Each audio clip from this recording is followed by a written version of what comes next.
Salute the Av. All great interviews. Make sure y'all subscribe to the channel. But today, man, we got league owner, Queen of the Ring legend. You know what I'm saying? 1/3 of that Queen of the Ring, legendary league owners, man. This is the first one, so I'm excited, man. DJ, producer. We got the one and only Debo in the building. How you feeling, Debo? How's it going with you? What's going on, brother? I'm good, man. I'm feeling good, man. OG Spaces, we in the building, man. You know what it We in is. Like I said, let's We get in the it. building. This is a major one for me. Like I say, a true pioneer for the ladies as well. A true battle rap legend. This is like the first legendary. So I had to make this crazy. You know what I'm saying? But as always, the first question and always the first question. How is Debo's mental health today, man? How you feeling? Just mentally with space. Man? Oh man, that's a dope question. I No appreciate that. problem. Mentally, I'm stable. Okay. I'm balanced. I take it one step at a time. And mental health is very important, man. Especially in our community.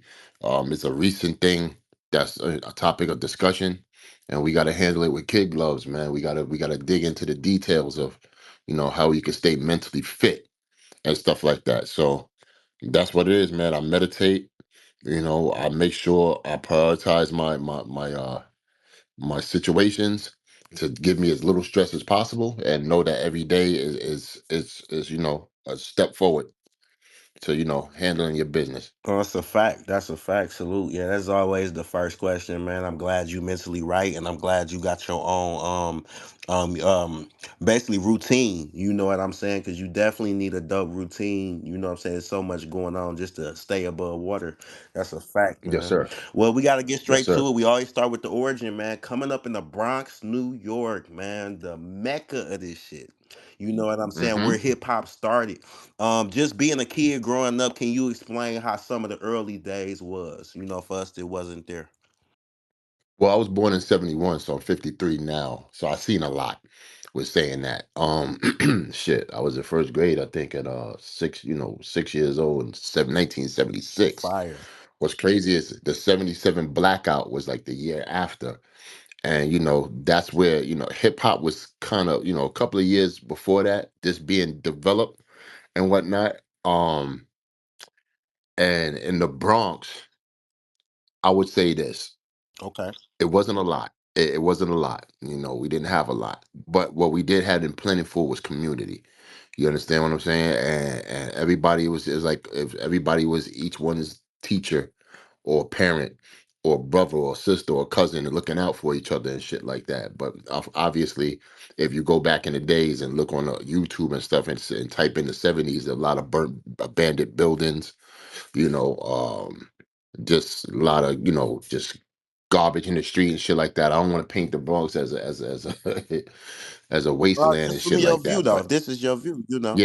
but from my view, man, on an everyday basis, man, what we didn't have, we would turn lemon and lemonade and have fun with it. You know what I'm saying? So in a abandoned burnt building for us as kids, it would turn into a manhunt or tag or freeze tag and shit with us playing around in there and whatnot, and just recreation and stuff.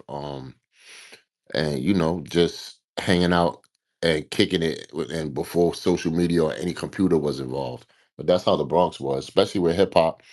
Hip hop was born in the Bronx, obviously. So I say that with the 77 blackout. 77 blackout, for y'all don't know, we had a blackout in like New York City, period. So, that blackout kind of aided in hip hop because unfortunately, the residents of the Bronx would crash into like Fordham Road and record shops and stuff like that, Right. and just like take equipment and shit like that. So your next door neighbor might have some DJ equipment and shit with some big ass speakers and stuff like that, and throw a party in the park the next day and whatnot. So a lot of it was plentiful because like we've done hit them stores and shit like that.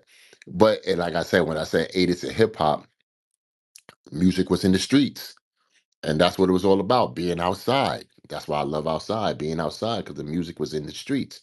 That's how we got to hear it and shit like that. Your favorite DJ that got all that equipment and stuff like that, got all the good records everybody want to hear. So that's like on a radio station, yeah, you could turn on the radio, but you rather hear the real shit in the streets. You feel me? because they playing what the Right. radio wasn't playing. So that's how it was in the Bronx to me. So you just getting that early feel for hip hop, and you kind of seeing the people who ain't even came up yet, who not even mainstream yet, just kind of finding their way. I'm glad you brought that up. It kind of merged into my next question. I just wanted you to describe the early hip hop scene and the experience, with the Bronx being the mecca. If you want to elaborate Hmm. on that more, hey, I'm here. Yeah, yeah, Let's hear it. yeah.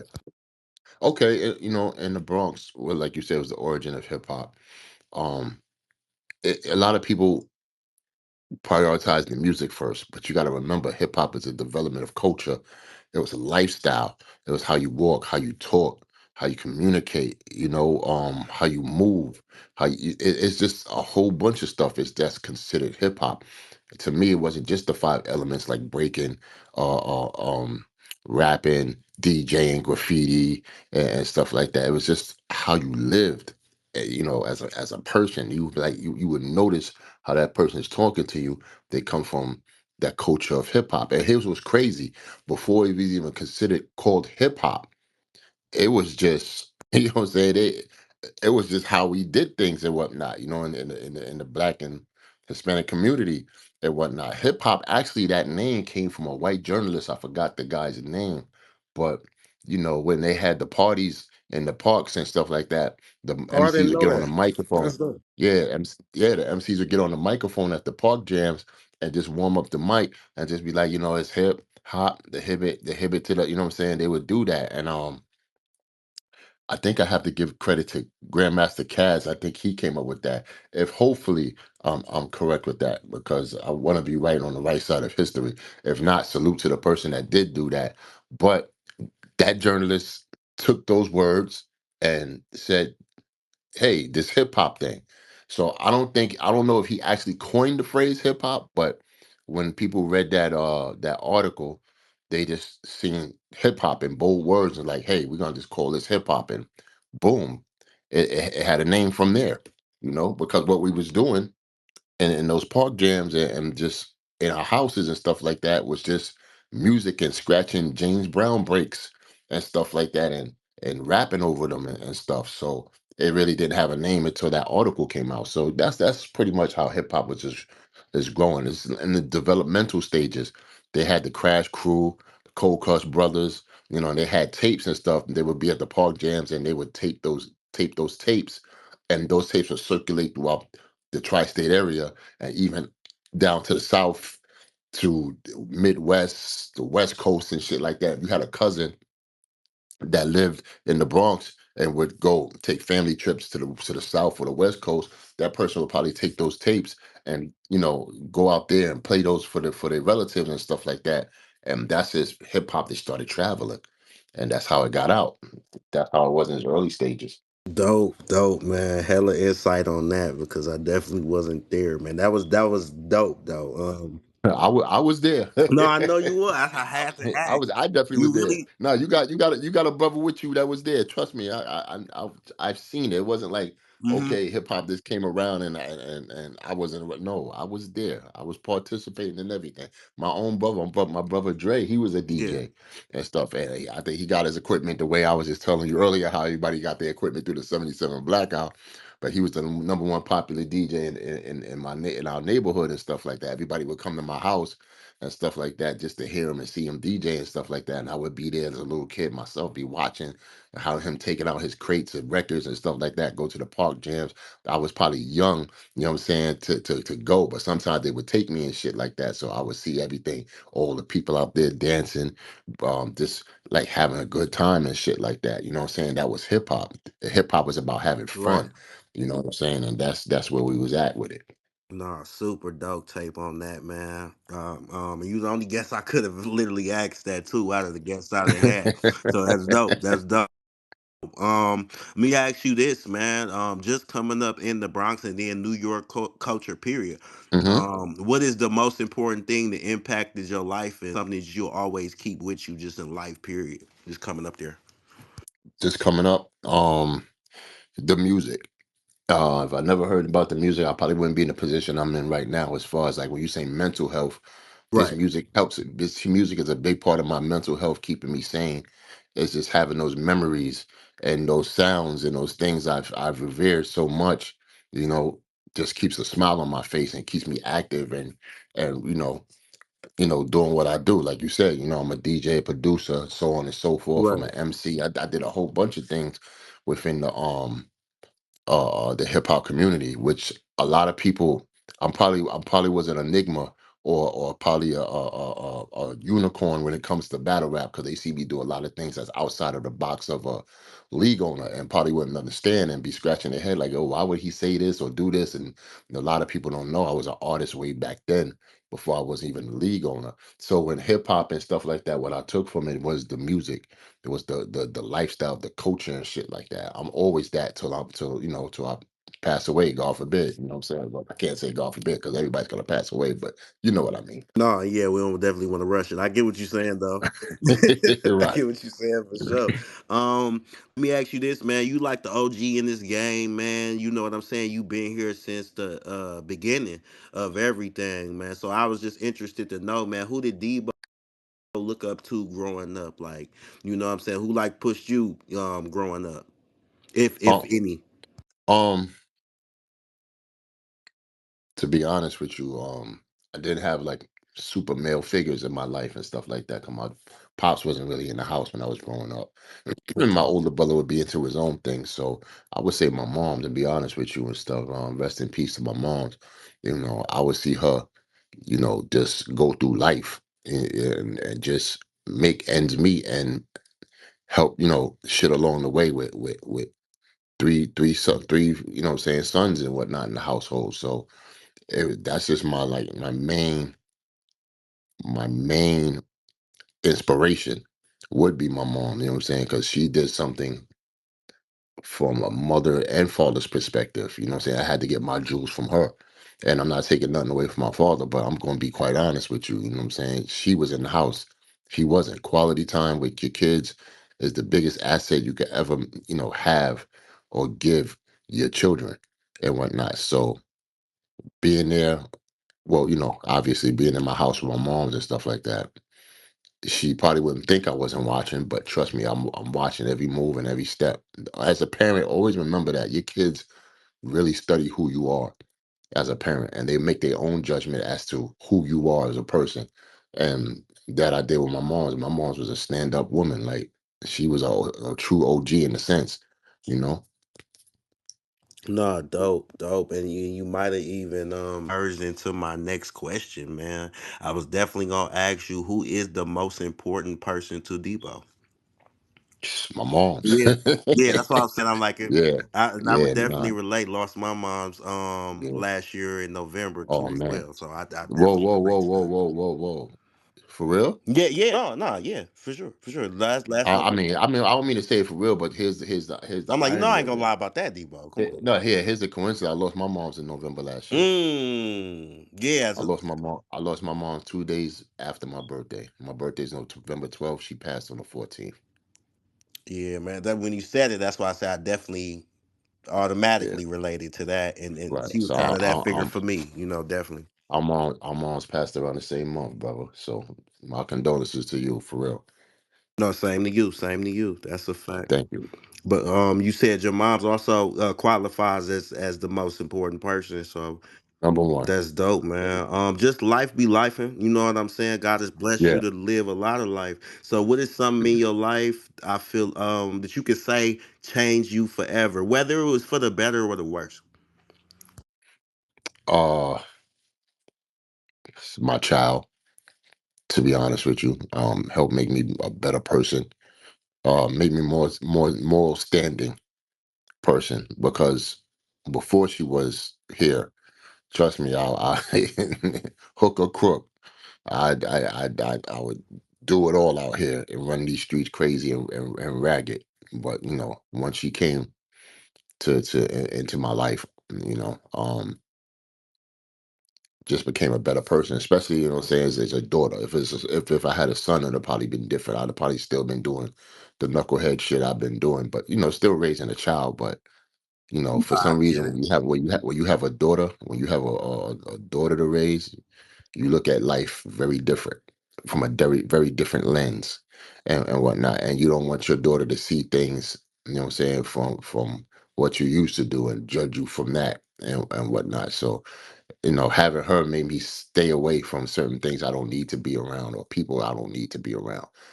I would invest my time into the activities and the recreational shit that she would do. I was just pretty much like her 24-hour bodyguard. Pick her up from school, drop her off from school, go to every parents teacher conference, PTA. I was on the PTA what you call it staff, just to be closer to make sure that she's okay and shit like that. I went to every trip, every field trip, what I'm saying, stuff like that.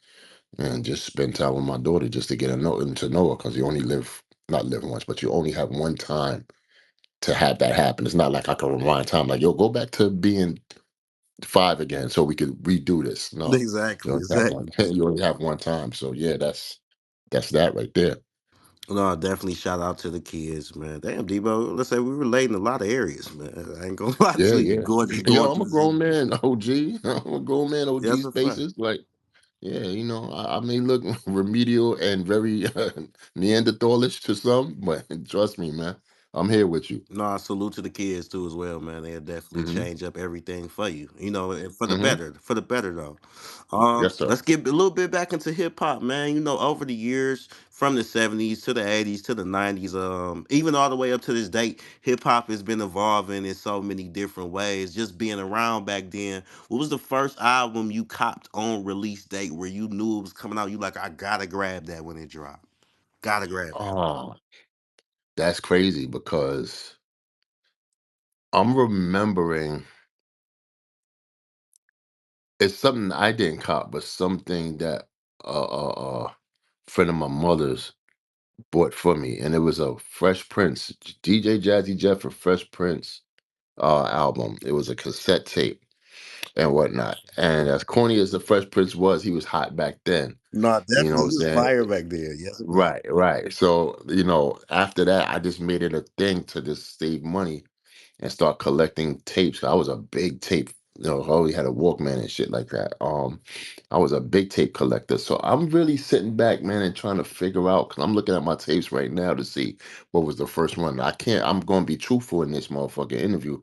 I really can't tell you because I really forgot. It was so long ago. Right. But let's just say I was an avid tape collector. Like, I wasn't a vinyl collector as much, but I do got vinyl. But tapes all day, every day, because they're portable. You could go with your Walkman. You get on the train. You could be over here. You could be over there. And I would listen to this shit 24 hours a damn day, damn near. I would tell you the biggest ones. Oh, excuse me. The biggest tapes I would cop was not the well. Let me see. What's crazy is I was more into the 90s than I was the 80s, to be honest with you. So Okay. I would say like the Tribe Called Quest, the Wu-Tangs, even like the NWAs, because I was eclectic. I love funk, hip hop, R&B, rock and roll, heavy metal, like a bunch of shit like that, right? But when I say eclectic, I'm talking about expanding my palette to not just East Coast hip hop. I would get like an Ant Banks or Too Short or Master P or Bay Area shit like hieroglyphics, going back to the West Coast, going back to the East Coast, Big Daddy Kane, Bismarck, the Juice Crew, BDP, KRS-One, and stuff. So I would, yeah, I'll have a wide range of music and shit in my box right now. Oh, super dope, man. Nah, you named some dope artists, some legendary artists as well. They was new then, but they like legendary now, so that's kind of crazy. Right. Um, let's get into this, man. Your favorite hip hop moments, that you remember, just moments in time. It's like, oh, that was dope when such and such did this, or just any time in hip hop too. Um, that's a good question. Favorite moments. You know what's crazy, man? At a point in time, I was in the music industry to the point where I've seen some favorite moments faced right in front of me. Like, you know what I'm saying, I Right. was like, yo, wow. and shit. Probably, damn, that's a good.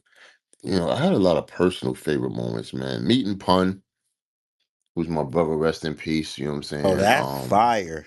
Now that Yeah, one's fire. You met yeah, Pun. Dope. Dope. yeah. No, Pun is my brother. I know Pun. Oh, I knew okay. Pun before. Yeah, I knew Pun before the deal. And for those who know, I had a record deal with Atlantic Records with a group called Messengers of Funk, and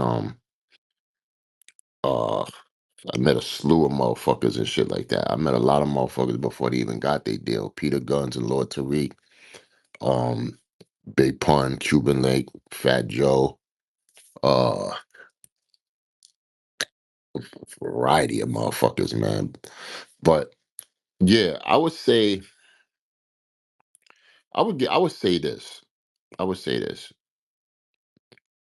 One of my favorite moments to me, I don't know if it relates to hip hop or anything or like a legendary moment, but one of my favorite moments was shaking Tupac's hand.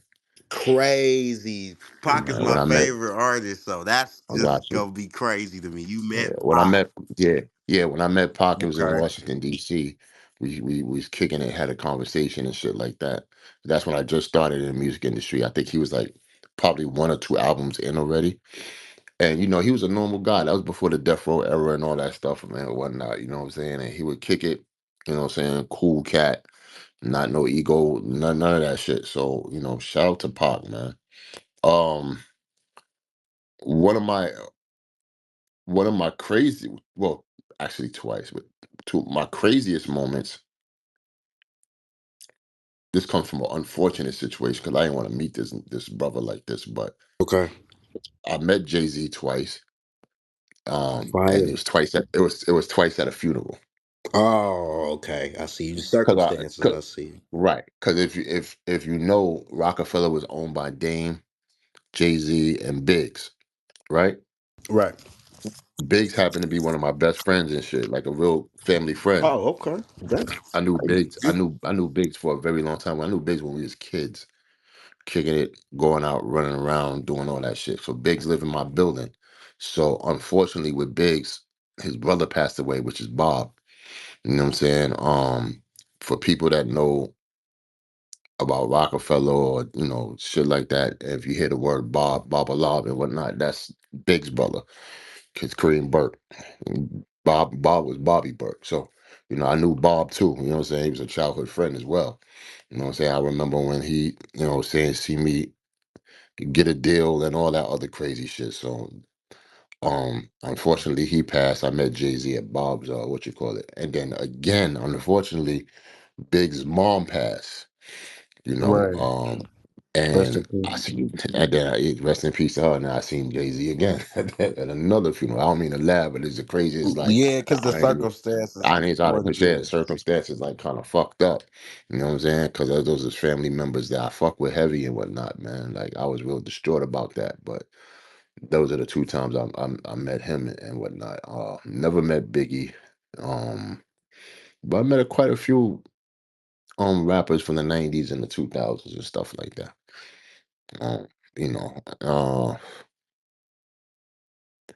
I don't know. I don't know if it's safe, not safe to say, but for some reason I've met the dudes that kind of like passed away and shit in a sense and shit. I remember meeting Fife at an industry party and kicking it with Fife and whatnot. I remember when it was a breakup with Tribe Called Quest, and I was asking him those type of questions. He was like, "Nah, we ain't breaking up either." No, no, no, no, no, all that shit. And then actually, it happened that they did break up. But Fife was a cool cat as well. Unfortunately, he passed away. So you know, life, man, life is life, and like you said, Nah, that's super dope though. I ain't gonna lie. This is this is fire already, man. Cause you didn't really like did a lot of shit, met a lot of dope people, and just got a lot of dope experiences within hip hop. So this is right. definitely fire, man. I gotta ask the infamous question though. Who is Debo's top five rappers of all time, man? Just Top five rappers of all time. yes, sir. Chuck D from Public Enemy, Okay, Big Daddy Kane. Kane. Uh, Mm-hmm. yep. KRS One. Fire. Fun, Okay. and I would say,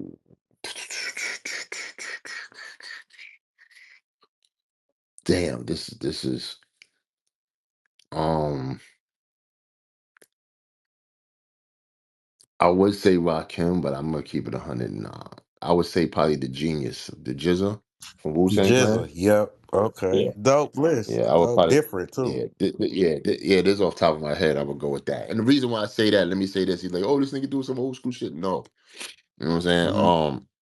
Lyrics are a big thing for me. You know what I'm saying. And I know the broad spectrum of who's writing for who and who did this and who that. So some people got pegged down off when information I've done figured out and stuff like that. So those people I done mentioned actually are dope lyrical artists, but they've also changed the soundscape verbally for a lot of MCs that come after them. I should have said Cool G Rap, to be honest with you, because I think Cool G Rap is a top five, should be in my top five. But I don't want to take nobody off from there. But I would say that because when I say change this the soundscape verbally, it's like people when these brothers was out right after them, there was a lot of people duplicates, just like just trying to rap in that flow or that cadence or those type of bars in a sense and stuff like that. So they culturally changed the landscape of hip hop. So, you know, I understand relevancy means something, you know what I'm saying? But I'm not gonna no disrespect, I'm not gonna put a Cash Cobain versus a Jizza or you know Ice Spice versus a KRS One. Right. That's a fact. It doesn't That's a equate. fact. It doesn't equate or compute. You know what I'm saying? You're getting entertainment. You're not getting verbal substance as opposed to the top five. You know that due to the top five I gave you. Oh So, no, definitely dope. Like I say, everybody. So I mean, from yours to Dollar to Swamp to Av, everybody's was completely different. So, um, hmm definitely though, definitely got some dope artists on there. So I can't knock it. Um, right. so let me ask you this. You know, the DJing and the production is something that don't get highlighted a lot. I feel like in the culture have been highlighted, but not really a lot. Who was the person responsible for teaching you how to produce music and DJ, if Uh, any? You know. no. Yeah, yeah, for sure. There's a cat by the name of Tyrone Hendricks. He was a producer.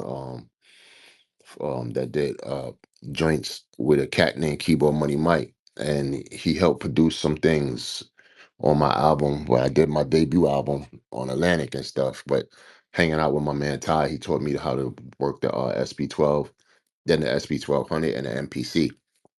So I learned from there and then took off and whatnot. The DJ thing, I used to run with this crew called AFC back in the days. Now, see, it don't get highlighted because we're talking about history that was probably like 30 something years ago, Hmm. probably even close to 40 and shit like that. Yes, I'm that old. But I ran with that crew, and then my man Drew, what I'm saying, who was a house DJ and whatnot. We used to do stuff together. So I'm not pretty much a jugga DJ, like doing like back and forth with the what Scratching you and call all it, that. yeah, scratching and mixing, and I could do a little bit of that, but Okay.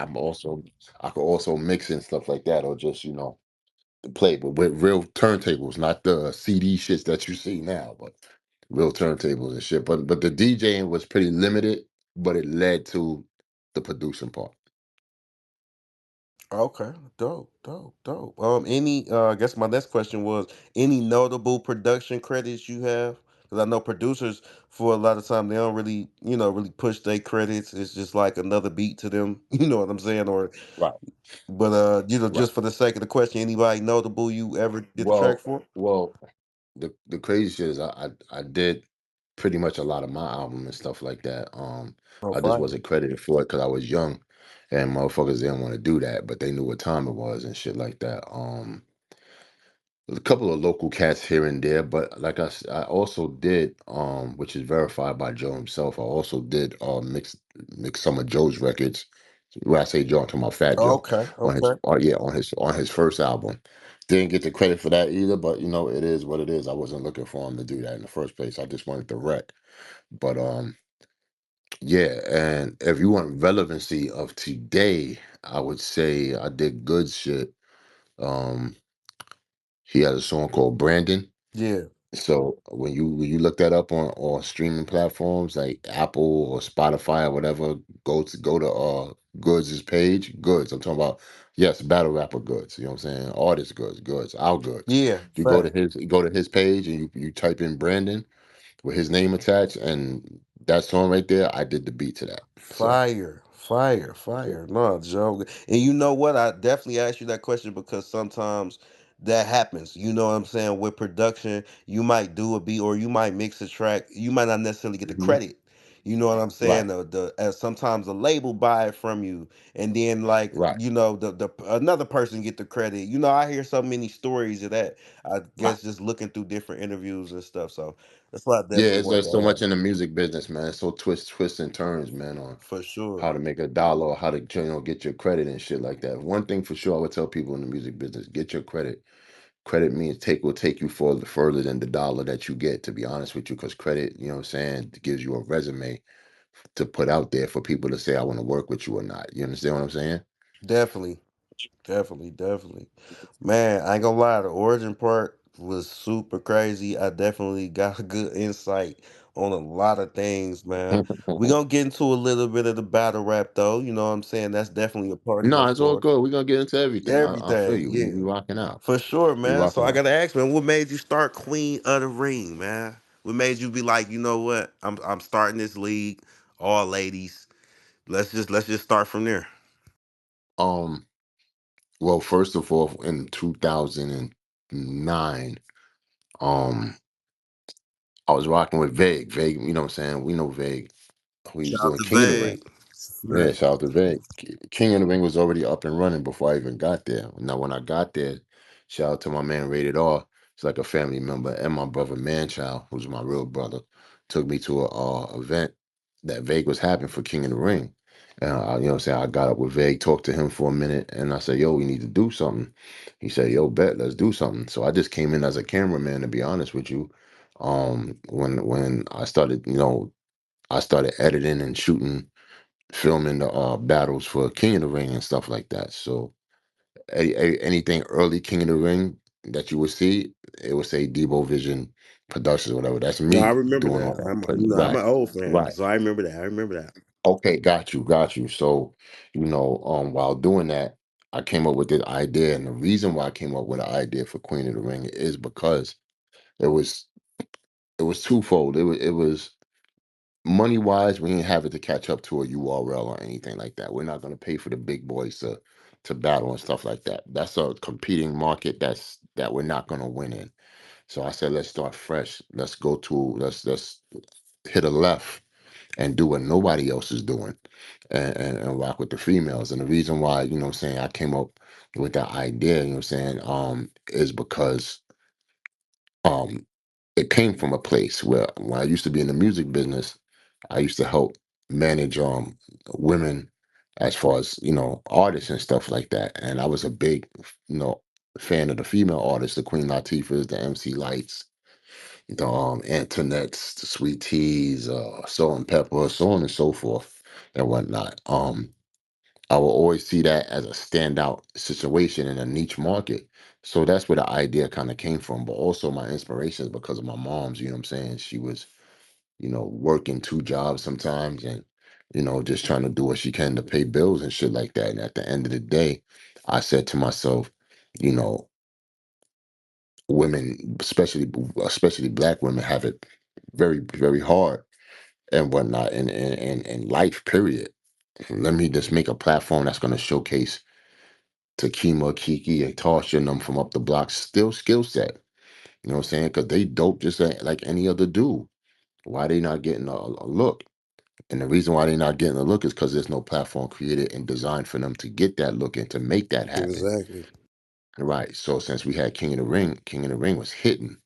And you know what I'm saying? I don't know about anywhere else. When we was in the Bronx, we used to have packed venues all the time, like crazy.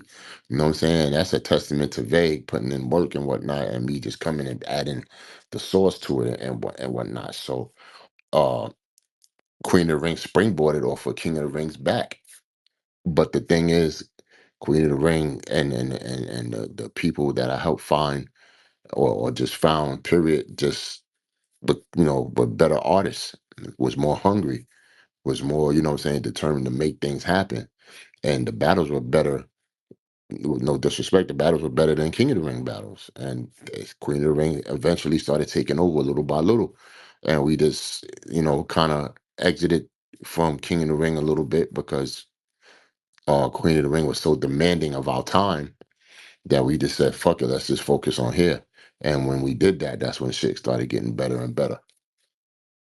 That's a fact. That's a fact, man. Yeah, you know what I'm saying. It's a lot of new fans, so I had to ask that. I mean, it's like I know the story for sure, but it was Yeah, dope. actually, I Yeah, understand. you We get what actually I'm understand what you saying. want. It's dope Yeah. reliving it though, because you were right, especially with the King of the Ring. They was cooking, but that Queen of the Ring, it was like something new. You know what I'm saying? And Hmm. it took off Hmm. for sure, man. I gotta ask you this because you was definitely there behind the scenes, on the front line, all of that. What was some of the Hmm. early struggles breaking female battle rap to the world? Just breaking female battle rap to the Okay. world. Okay. Well, our thing is this. At the point in time, everything was just coming together like Lego blocks. Uh, when we first started, it was just me and Vague. We had help from, other people in the company, Maya Lansky, of course. Shout out to Liz, which is Vague's former wife. Shout out to a bunch of people that came in and helped. I can't, name off the top right now, but little by little, it was happening. And I'm gonna put everything together for you. When we first started, uh, Queen of the Ring, we pretty much was going to be a company with me and Vague, and we brought Hustle into it, meaning Miss Hustle. Miss Hustle was like Miss probably Hustle. 17, 18. Yeah, Miss Hustle was like 17, 18, 19 around that time. I don't remember, but she was definitely wasn't an adult yet. She was still a teenager. Um, she was the biggest, female name out there besides QB and Gaddis and whatnot. And Hustle always rocked with us as just, you know, people and stuff like that, and she would just be around us rapping, rapping, rapping, and all that time and whatnot. So we asked her to get down with what was going down. So when our first joint we did was at the U.S. Fitted hat store in the Bronx on Fordham and whatnot. And for some reason, I really can't tell you what reason, but she just didn't come around to do the hosting. So we just said, "Fuck it, let's just do it ourselves." So that's where you see Vague, Maya Lansky, and Cortez. Shout out to Cortez. And shout out to Jay Sanchez. He's the one that got us the spot at US Fitted. So pretty much, man, it was just finding the talent to make it go. And I gotta give a super shout out to Ehart, who's the super legend. Yeah. Um once I dropped that video. No, I gotta give. I can't just do one. I gotta shout out Duchess. Gotta shout out Flo. Gotta shout out Lady Trees, because those were the four ladies that set this whole thing off. You know what I'm saying? Now, a lot of them, as all three of them, besides Ehart, didn't make it as far as Ehart did, but they was the initial play into Queen of the Ring, because once we dropped Duchess versus Flo first, people was into it, like, oh, okay, what's this right here, you know what I'm saying? So like I said, King of the Ring helped Queen of the Ring, so we was just dropping Queen of the Ring battles on the King of the Ring channel, so people was just watching them, so they was like, all right, they was interested, we seen it little by little, the views was going up. But once we dropped that E Heart and Lady Trees joint, you know what I'm saying, they gravitated to E Heart like moth to a flame. And E Heart was something they've probably never seen before, you know what I'm saying, when it comes to bars and women's battle rap. So the star power of Duchess helped as well. And E Heart, just being E Heart, you know what I'm saying, made it a crazy fire combination. And we just started growing exponentially and on the channel and whatnot. So to answer your question, yes, it was hard. But my thing is, I'm a competitive spirit, you know what I'm saying? I'm a Scorpio. I like challenges. So I just started going on everybody's page as far as who I thought could rap women wise, and just started just badgering them and bothering them to get on, on the platform. Like, yo, listen, I know you're a great music artist, but I think you could do this battle rap shit. You know what I'm saying? And just so on and so forth. What a lot of people don't know is I discovered jazz through a OMP radio show when she was freestyling. But the crazy thing is, I think me and Jazz was saying this one time too. Um, I was trying to contact her even before that when they when the MySpace era was out and whatnot. Yeah, And my she was space. yeah, she Yeah. was a big presence on MySpace as well. She had a big following on that. Same thing with the Shoonies. Same things with the Star Girl Lady Reds, the Shayna Ashleys, the Norma Bates, the K Prophets, the Dawn Ladies, the Star Smiles. Shit, I can go on for days. You know what I'm saying? So a lot of these women came from obscurity and whatnot. And as Queen of the Ring was going up, people's interest was gravitating towards that channel because we was gaining a fan base that probably didn't even like battle rap because it was a male dominated sport. They didn't care for watching two dudes go at it because we was catching the aunties, the grandmas, and the community that was just not of a particular general battle rap fan base. You feel what I'm saying? So if you look in the crowd in the early stages of Queen of the Ring, you would see women in there, more women than you would see in a regular battle rap, event and whatnot. So when I looked around, I knew I had something here. So the more artists that just up to more artists I obtained, each artist was different than the next. I designed it that way. I didn't want anything the same. I didn't want nobody the same. So if I had a jazz rapper, already got a jazz rapper, I need a Norma Bates. You know what I'm saying? Okay, I got a Norma Bates. I need Right. somebody opposite from her. Oh, let me get a Shane Ashley. You know what I'm saying? Oh, okay, I got Shane Ashley. Let me get some. Okay, maybe I got a Farrah Funeral. You feel what I'm saying? So on and so forth. And that was the early stages. And those girls, I'm not going to sit here right now and not even act like it's all my doing. No, those girls helped put in work as well. You know what I'm saying? They bought into the system of what I was telling them, having saying, y'all got your own sorority, y'all got your own home. This is your home. You know what I'm saying? Y'all make your home what it is. Fix it, clean it up, put the drapes up, put the bed over here, put the dress over there, Exactly. put the Talk dress over there. crazy. Right. I bought them the house. They just got to decorate it. And that's what they started doing, decorating, decorating. And it just started growing from there. That's a fact. That's a fact, man. That was definitely dope. Dope insight on that, man, because the behind the scenes we don't really get to see. You could hear about certain Hmm. things, but we got Debo live, telling us exactly what went on and what was the early struggles, man. I gotta ask you this because you brought up something interesting. Women, especially women of color, definitely go through a lot. You know what I'm saying? Especially behind the scenes, might be things that never get revealed to us. You know what I'm saying? I feel like with the ladies having such a good relationship with you, you know what I'm saying? With the league, has there ever been a time where you might have had to step in and handle some issues for the women that was outside of the ring? Um, well, as far as business is concerned, I was probably the protection umbrella because they was all in-house in Queen of the Ring. Back then they didn't wasn't going outside of that. But once they started doing that, yes, you would see certain business deals go array and stuff. And I would get a phone call to try to help this, that, and the third. And I would do that sometimes and intervene and make shit right for them and stuff like that. So it's like a big brother slash father figure type of deal because they knew they could trust in me to handle whatever needs to be handled and stuff like that.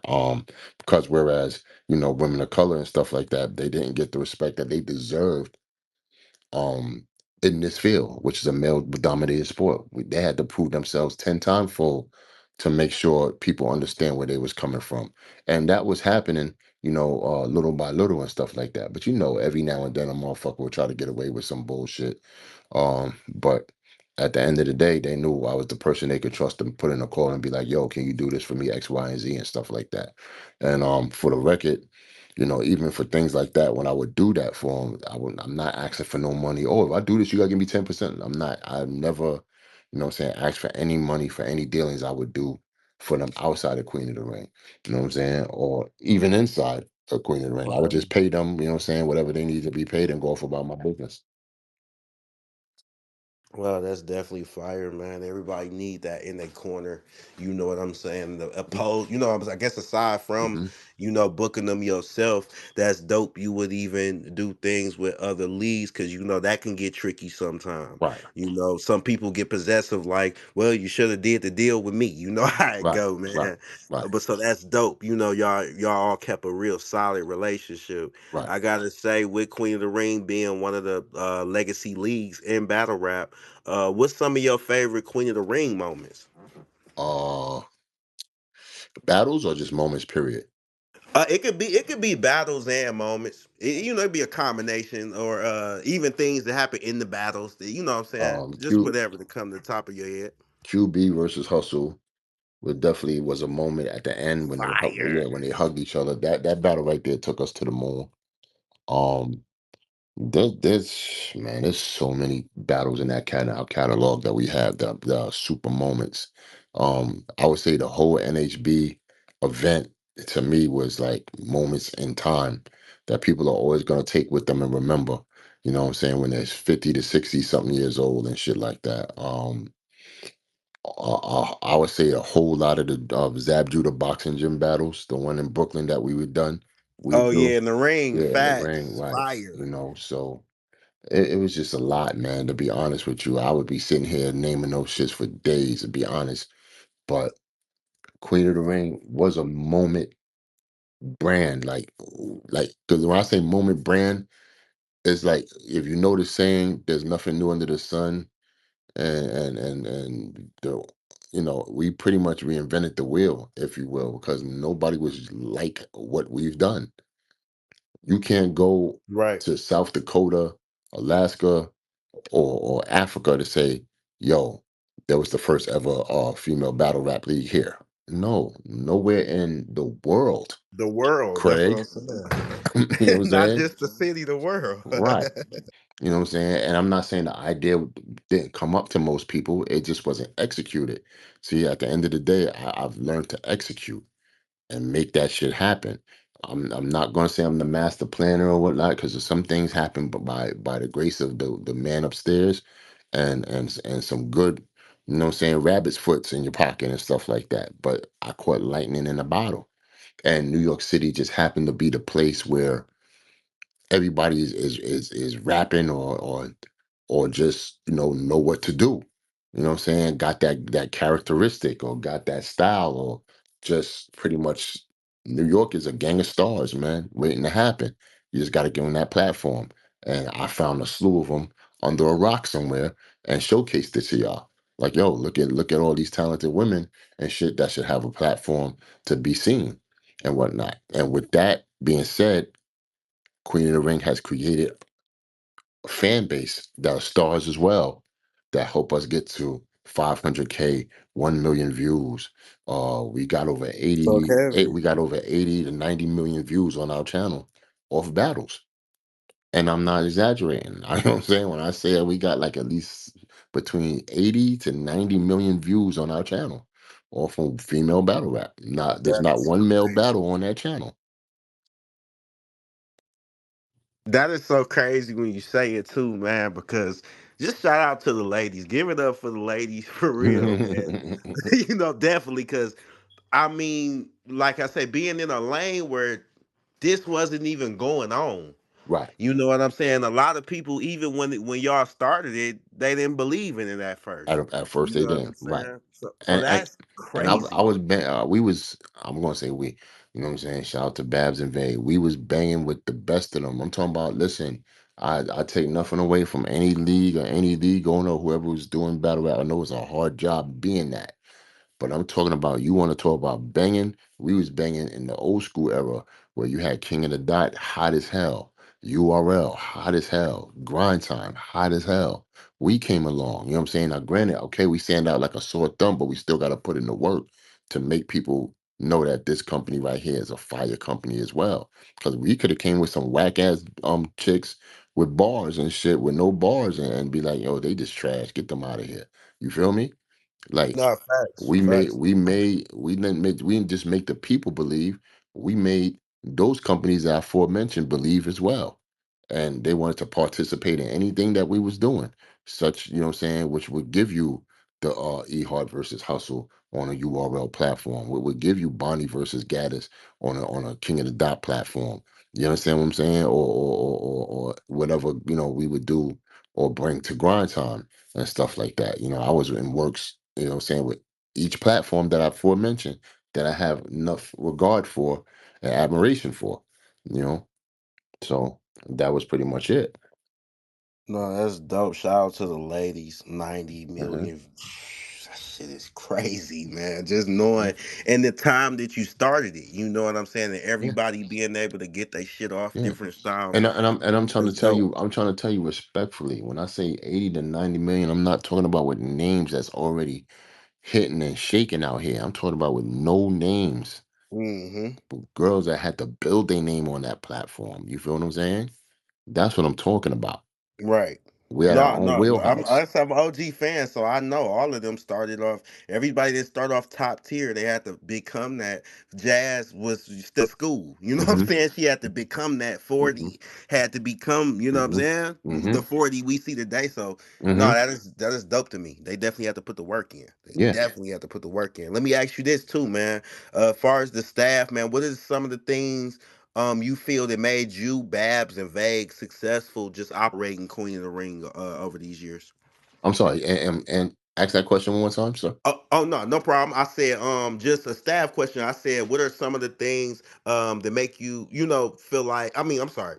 What are some of the things that you, Babs, and Vague did to make y'all such a successful team operating Queen of the Ring? Being opposite from each other and having our own thoughts and on how to move and do things and come together as a team, and make those things happen. To be honest with you, I don't give enough credit to us because it would sound like bragging and boasting, but me, Babs, and Vega are stars in our own right, in and outside of battle rap. You feel what I'm Facts. saying? We have a lot of characteristics which makes who we are and stuff like that. So that's why a lot of people gravitate towards us as well, especially Babs. Babs is the number one queen of it all when it comes to women's battle rap and stuff like that. Because when she came into the fold, it just took off from there. It made all sense in the world because me and Vague was doing this. We was dudes and shit like that. Like you know what I'm saying? We're like two dudes running a women's battle league. But once Right. once we put Babs on and shit like that, and it was and very in the early stages. I'm not gonna say we was a well-oiled machine before Babs got there. No, not Queen of the Ring at least. But once Babs got there, that's when we started cooking because see a lot of people saw her and them. You feel what I'm saying? Which it comes the women and stuff like that. They said, "Oh shit, it's bad for making it a band." They Right. seen they seen the same struggles she went through, they went through, she went through, yeah, and whatnot. And she could be a big sister and give out all the advice in the world on how to make things happen. So you don't know the countless conversations she had with probably 100 girls that's probably passed through Queen of the Ring, you know what I'm saying, to make it happen and whatnot. So it's all community, excuse me, it's all community based as well, like a sorority, if you will, like having a big sister almighty and shit like that. You know what No, I'm saying? facts, facts. Like, so what me, Babs, and Vague did to answer your question, man, we just put in the work and the time and stayed consistent. And we was all hungry. Like I said, not just us three, but those ladies as well, because we had to, it works hand in hand. One hand wash the other, both hands wash the face. You know what I'm saying? If, I fucked that cliche up, but you know what I Yeah, mean. I know exactly what you. Mhm. Nah, you almost got it. I Mhm. ain't gonna lie, you almost got it. You almost got it. No, I get what you're saying though. Definitely salute the Vague and salute the Babs. For their input for making the brand even bigger along with yourself. That is dope. Let me ask you this, man. Top five Queen of the Rings all time. I mean, I'm sorry, Queen of the Ring events of all time. What would be your top five? NHB, Of course. royalty, um, kings versus queens, um, first 48, and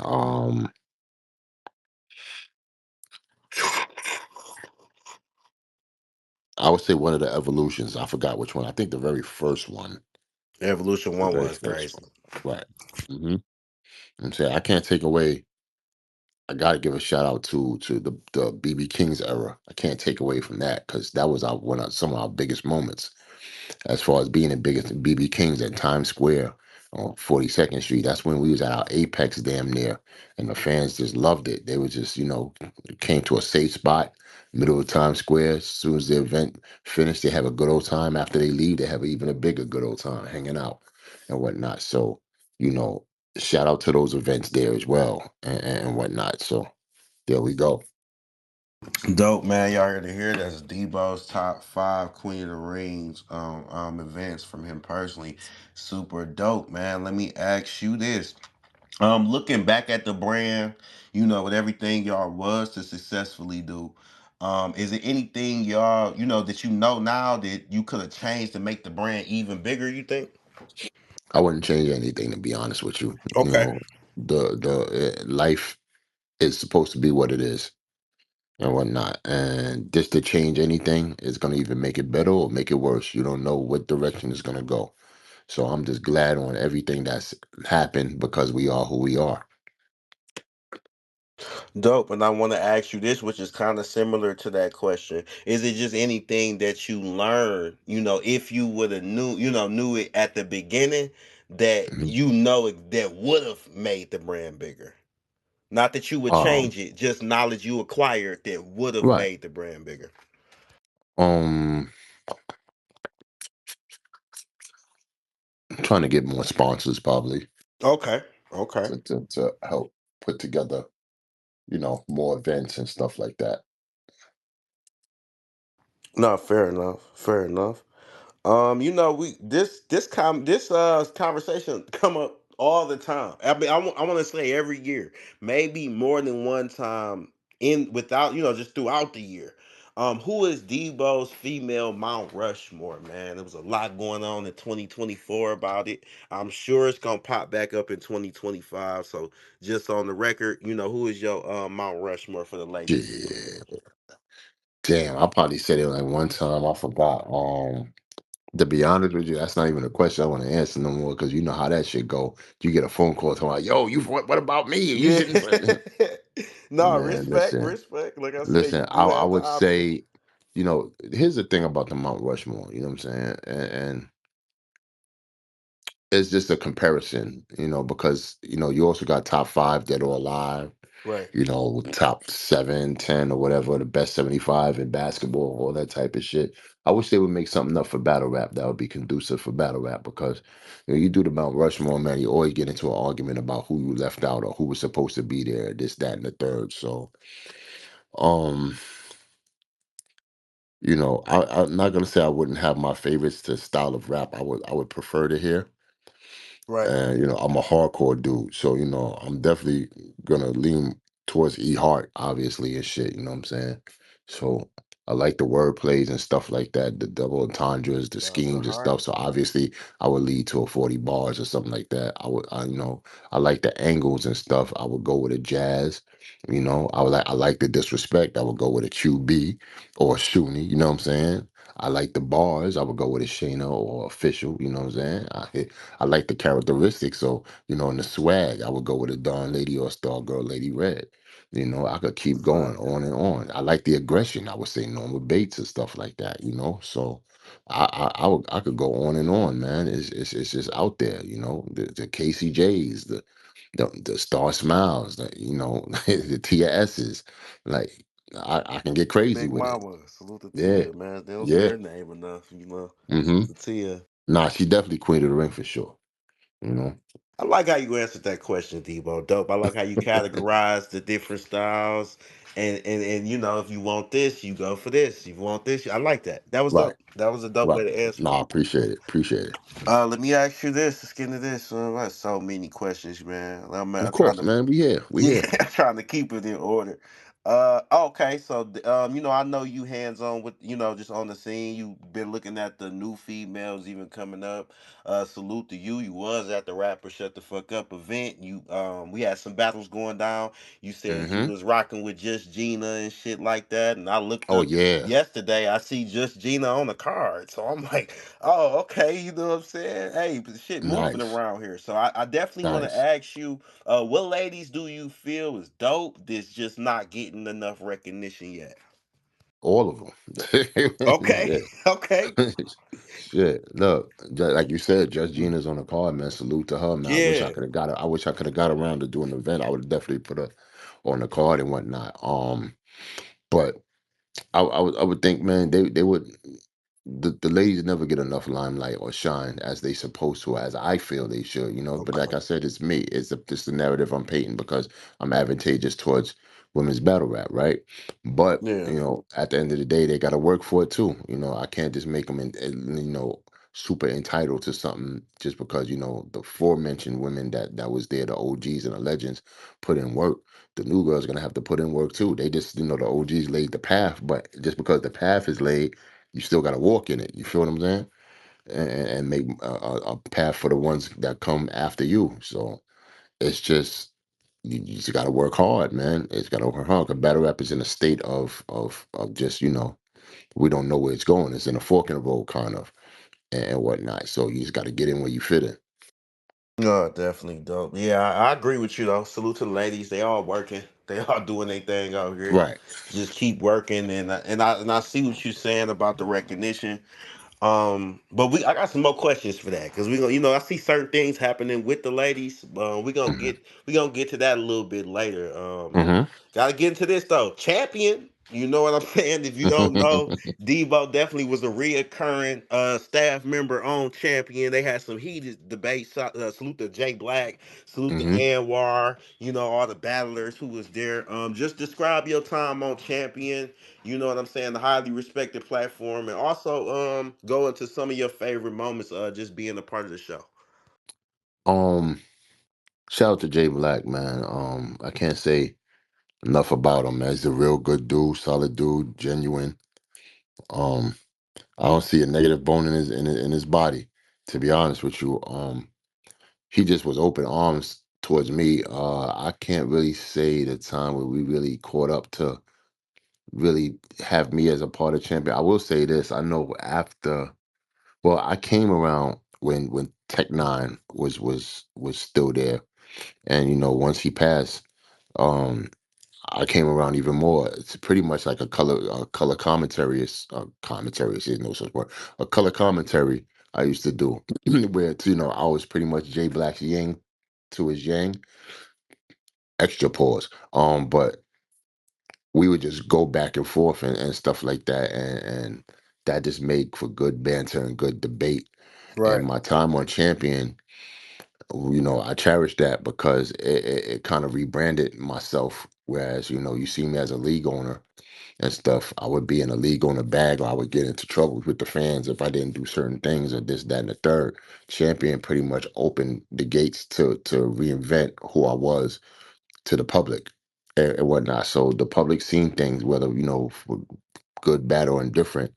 They got to see who I was and Facts. whatnot. And I really have to give it to Jay Black because he was the mastermind when it comes to that. He would call me and be like, "Yo, bro, come up. We could do this, that, and the third and shit like that." And I would come up and give my extensive battle rap knowledge on how I feel about things and shit. I wasn't the best debater, but I was a person that was very passionate about what my ideas and my opinions and or what I said, when I was on them champion platform. So I had a good time with champion, to say the least. Oh, that's fire, man. Salute the champion, Black and them. You know what I'm saying? They're still rocking too, man. They doing good over there. Salute to all of them over there.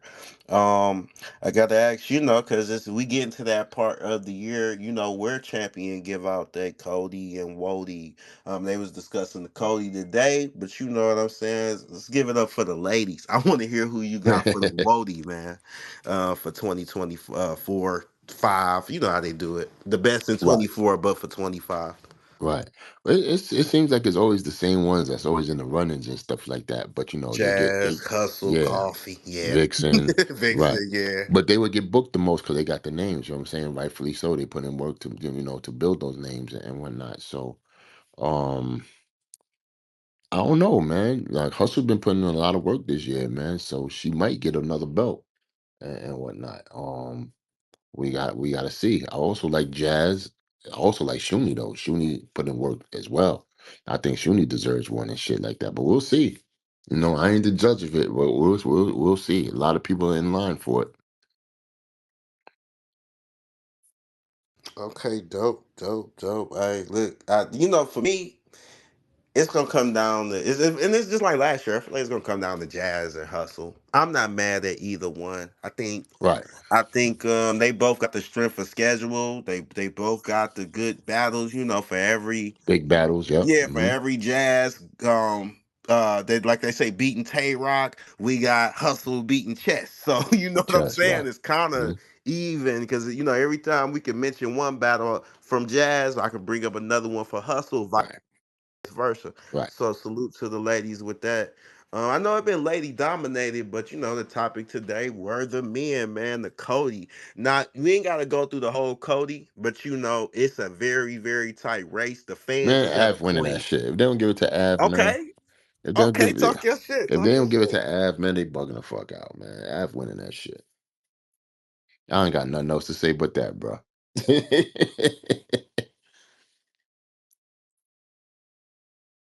Hey, I'm not mad at it because you know what? I'm at a place, Debo, where it's so close to me. And I understand Av won all his battles. I get that.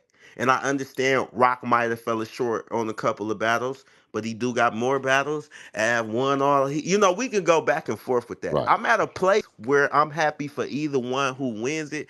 Tay Rock for all the work he put in, Av for that 2024 he had, because I feel like he deserved it as well. Right. But your pick is Av. I ain't mad at that. Salute to Mm-hmm. Av, man. The first guest of this Salute season. to my Salute to brother that. Av. Tay Rock good too. Tay Rock my number one guy when it comes to battle rap. But real is real. I feel like Av put in that work. So for 24, he got that. Mm-hmm. 2024. I ain't mad at it. I ain't mad at it. Okay, so let's get into this, man. The caffeine era. It came and went, but it was definitely a dope era for men and females battle rap. I'm female battle rap. I'm sorry. Um, how was it? I guess sharing the stage with the legendary URL. Creating the king versus queens, creating the royalty events. Y'all actually had Here the Throne as well. Just explain that whole caffeine wave, that whole era, Okay. in your This opinion. might be the best explanation when it comes to the caffeine era. You could probably reference it on this show right Okay. here, this platform. So, because a lot of people are kind of bewildered on how this whole thing worked. Okay. URL got to deal with caffeine, Right. right? Which was, that's their thing. Now, here's what URL did. URL reached out to DEBO and said, "Yo, we'd like to extend our hand and our opportunity to your brand because we feel like y'all put in the work. And not only that, we got a working good working business relationship. You know what I'm saying? Pretty much like family and shit like that. When I say, it's like a brother and sister station in the culture of battle rap. So it just makes sense to not just have the dudes, but have the women as well. And I'm pretty sure they could have reached out to a couple of the ladies and put them on their platform and say, "Yo, we got this battle and that battle." But smart business sense would say, "Yo, let's get the whole thing. Let's get not only just the ladies. Let's get the aura of Queen of the Ring, because the best battles, women battles, are on Queen of the Ring."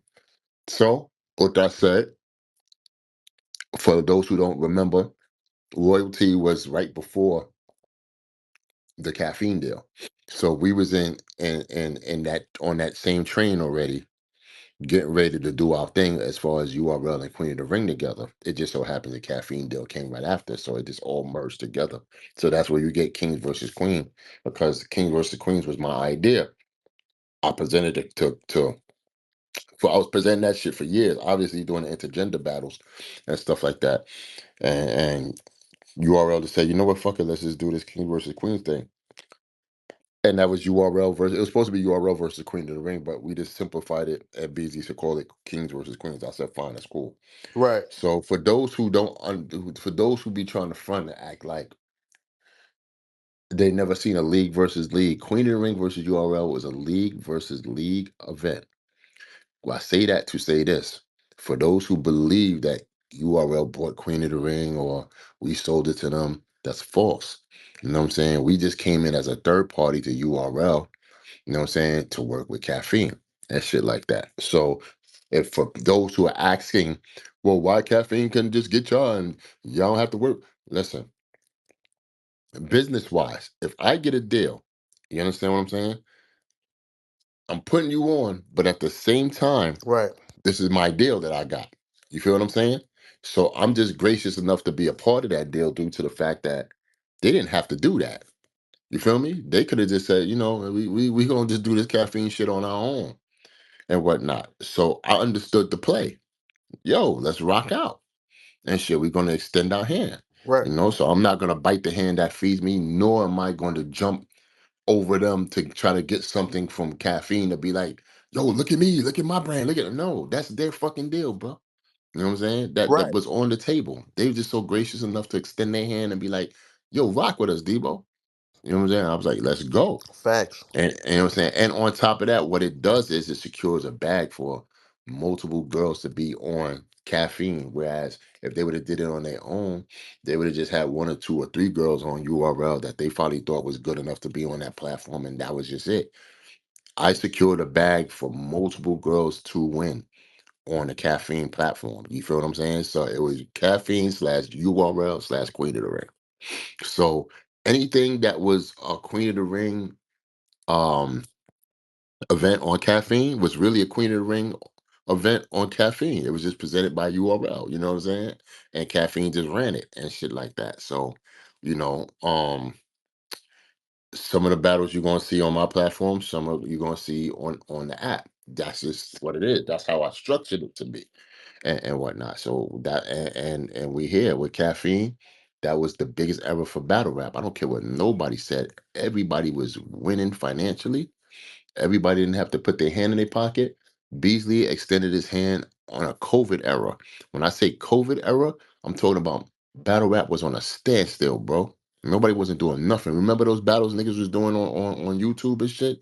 And niggas how in niggas apartments and shit rapping. Okay, you rap. You know what I'm saying? Okay, you rap. You know what I'm saying? They was rapping from on a StreamYard, you know what I'm saying, platform somewhere else and shit. It wasn't in the same, you know what I'm saying, venue. Everybody was pretty much COVID out. Nobody was together. There was no events being done for months. Right. Whereas caffeine made a way, URL made a way, Queen of the Ring made a way to just be in the same building and get our battle rapping off and shit like that. And that we did. And for those, I think it was 2020. Correct me if I'm wrong. 2020 when the caffeine era started, or probably a little bit before that, Right. was the times where I'm going to say it out my own mouth. We saved battle rap, bro. We sustained battle Talk rap. crazy. You know what I'm saying? Mm-hmm. Mm-hmm. URL made it possible to save battle rap in a COVID era and brought Queen of the Ring along with them. And we gave motherfuckers great events. You know what I'm saying? A lot of motherfuckers would be unappreciative of that. That's on you. But if you want to keep it 100, you want to keep it 100. You know what I'm saying? URL made that shit happen. Shout out to Beasley, Chico, Smack, P, JB, Nels, KD, and so on and so forth. And shit, Ike, and you know what I'm saying, and my team, you know, Vague, Babs, Myers, and all those girls that we took along for the ride and shit like that. We tried to take everybody, we Right. just couldn't get it in time. You feel what I'm saying? But we got enough to make a statement. And one more thing I want to say, I'm going to dispel this rumor right fucking now. You know what I'm saying? I don't want to hear about that. Oh, well, Chrome 23. Well, you know what I'm saying? That was the ever when females was really getting paid. No, no. Caffeine was the era that women was getting paid. How would I know this? How would you know this, Debo? Trust me when I tell you. I know what the ladies was getting at caffeine, and I know what the ladies was getting over there at Chrome 23. You know what I'm Okay. saying? I Okay. was instrumental in seeing a lot of things and shit. I won't go any further than that, but I will say, trust me, I know. So either girls was getting the equivalent of, you know what I'm saying, on Chrome 23. When I say the equivalent of, because Chrome 23 had to match what caffeine was doing, because girls wouldn't take any less than that. You feel what I'm saying? Right. You know what I'm saying? And if they was giving more, is because that MC or that female MC grew past what they was already getting on caffeine, doing crazy numbers and shit like that. So it's only warranted to get more if you was over here to doing such and such. So no, I don't want people to run around and saying that was the big feat where, oh well, females is finally getting the number. No, they was finally getting it on caffeine. You know why it wasn't a big thing? Because we was keeping that low. We wasn't running around saying, oh well, yeah, the ladies was getting uh this amount of money and this, that, and the third. And we didn't, no, we didn't have to do all that. They was happy. They was content. Nobody wanted that caffeine ever to go away. You understand what I'm trying to tell you? Because they was getting that much bread Right. and whatnot. Yeah. Oh no, you get from the dudes to the females because if the dudes was upgrading, the females was going crazy. Right. So Yeah. right. So just because Chrome 23 will come out and say, well, we want to give the girls more than or just as much as the big guys, just because they said that don't mean that that was happening or that was actually rang true. And that's not no hate. I just want to dispel those rumors because at the end of the day, it kind of like it's kind of like for lack of a better word, effed up to not give caffeine their props and whatnot, because Right. I don't care what nobody say. Just because it was an outside company, wasn't within the culture. URL helped them be within the culture to help save what the fuck we was doing in battle rap for 2020 and shit. You feel what I'm saying? I give caffeine that much fucking props and shit like that. Caffeine pretty much don't have a face to it, but there are a bunch of few good employees that were there that helped make battle rap what it is today. So salute to them. Salute to them. But to dispel all that, nah. Them girls was getting that chicken. You understand what I'm saying? So I don't want to hear none of that bullshit. And that was because of Queen of the Ring and because of URL. No, that's fire. That's fire. I'm glad you set the record straight. I said this is gonna be a fire interview. Subscribe to Weed in Spaces, cause like I say, this might not be on here tonight, but it's definitely gonna be on the YouTube. So make sure y'all subscribe to the YouTube. I just had to definitely plug that. But we still rocking. We still rocking. We still Hmm. rocking. We got more, man. So I do want to agree with you, Debo, and say yeah, for the opportunity that was presented, the ladies went crazy. You know what I'm Hmm. saying? It was the emergence of Vixen the Assassin in that caffeine era. You know what I'm Right. saying? We seen things like Miss Hustle versus Lady Luck, which was Right. monumental for that time in that caffeine era. Hmm. First Lady Flames getting crazy in that era. You know Yoshi what I'm saying? versus Tori. Yoshi versus Tori. Oh my, Hmm. that was crazy. Yoshi got Hmm. crazy in that era Hmm. too. Like I said, that was like a good look for her. 40 Hmm. versus Surf that went on Yep. in that era. So Hmm. I definitely want to get into the Kings versus Queens series. What was your favorite battles from all of them? Like if you got to pick a top five, there's so many dope ones I know, but just a top five from all of them combined of the Kings versus Queens series. Um, I would say 40 versus Surf. Yes, Uh, yes, that was the one. uh, Tay Rock versus Jazz. That was recent too. Yeah, Vixen versus DNA. crazy battles, man. Um, Couture versus Charlie Clips. Mm-hmm. And I would have to go with. Oh, let me see. Because there's so many battles, bro. There's So so many. many to pick a top five. I know. I would go with Casey versus Swamp. Yeah. Oh, classic. I'm gonna tell you. And I'm that gonna was tell you. the first Yeah, I'm gonna year. tell you why. For the first, I'm Okay. gonna tell you. I'm gonna give you a story for the very first Kings versus Queens. Okay. All those battles I put together, right? Um, that last battle that you mentioned, well, we both mentioned was DNA and Vixen. Don't you Right. know Vixen was going to say no to that battle? She didn't have enough time, she was saying. Because that battle was damn near within a month time, like 3.5 weeks that she had to write and get everything Right. together. Man, I balked on her so crazy to take that battle. You understand I'm what I'm glad saying? you did, man. Listen, What? She because was gonna decline that? what's crazy is it was supposed to be she wanted her versus Loso and shit. But no disrespect to Loso, we was trying to make this shit a star-studded affair. DNA's name is so crazy. Right. It put the fear in her to say no to that shit. Don't you know? I was like, yo, Vixen, man. If any time is not say no, this is the time. I don't give a fuck if you have to do backflips.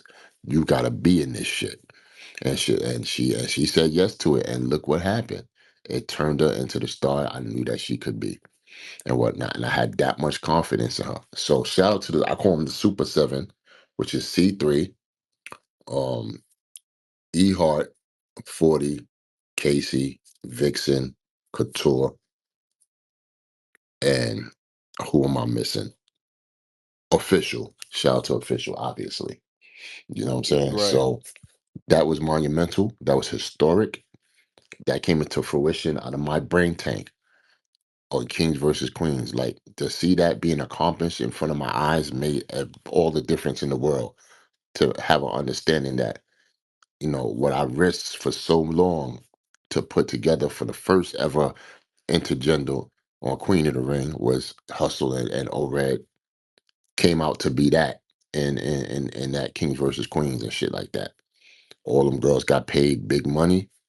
You know what I'm saying? Right.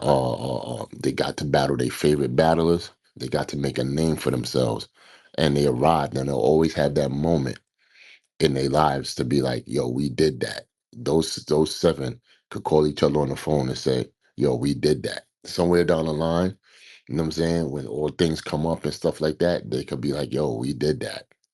We was the first historic girls to battle URL." You understand what I'm trying to tell you, my nigga? Yeah, Not when no, cause I was URL. there, so Yeah, I'm just listening. Like, bro, if she wouldn't have did that battle, I don't even think the wave would have been that crazy for the next set of ladies to even right. come So through there, cause that was a listen what I'm big trying to tell battle right you. there. Listen what I'm trying to tell you. When Casey set it off, because she was first, Casey was Right. so nervous.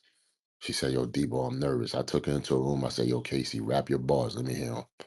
You know what I'm saying? She took a swig of some Jack Daniels or something like that and whatnot. She started rapping. I said, "Yo, Casey, you got this, bro. You bugging the fuck out. You gonna get crazy." She said, "You sure?" I said, "You get listen. If you hear my voice throughout that, if you go to our URL app and type in Kings versus Queens, the very first one, Right. you can hear me barking back and forth with battle rappers. You can hear my voice. Yeah, Casey, get crazy." That was the fuel and the energy they need to know that they have the confidence to do this, bro. When Casey opened those floodgates, man, and beat Swamp, shout out to Swamp, that's my God, but yes, he beat you. We was like, yo, we can really do this. This is gonna be yo, we about to get crazy. Now we knew we had it, like what I'm saying, that first one, because obviously the battles were judged. So when when Right. Casey won that first battle, we was all like, "Word!" And then this is when we knew we was cooking, because the second battle was DNA and Vixen. Man, we was like, we just didn't know, bro, because DNA is DNA. You can't take nothing away from DNA. That nigga know how to. That nigga Yeah. know how to. He does it all. Seasoned Right. So vet, we just man. said, He yo, just know we what to just said do. if she rap good, man, we just gonna, take that friendly L and keep it moving. Man, don't you know, man? Vixen made that shit her moment. She made it her time. And I guess I'm thinking in my head, if I know Vixen, that's the battle that turned everything around for her. That she will always remember. That put her on the map.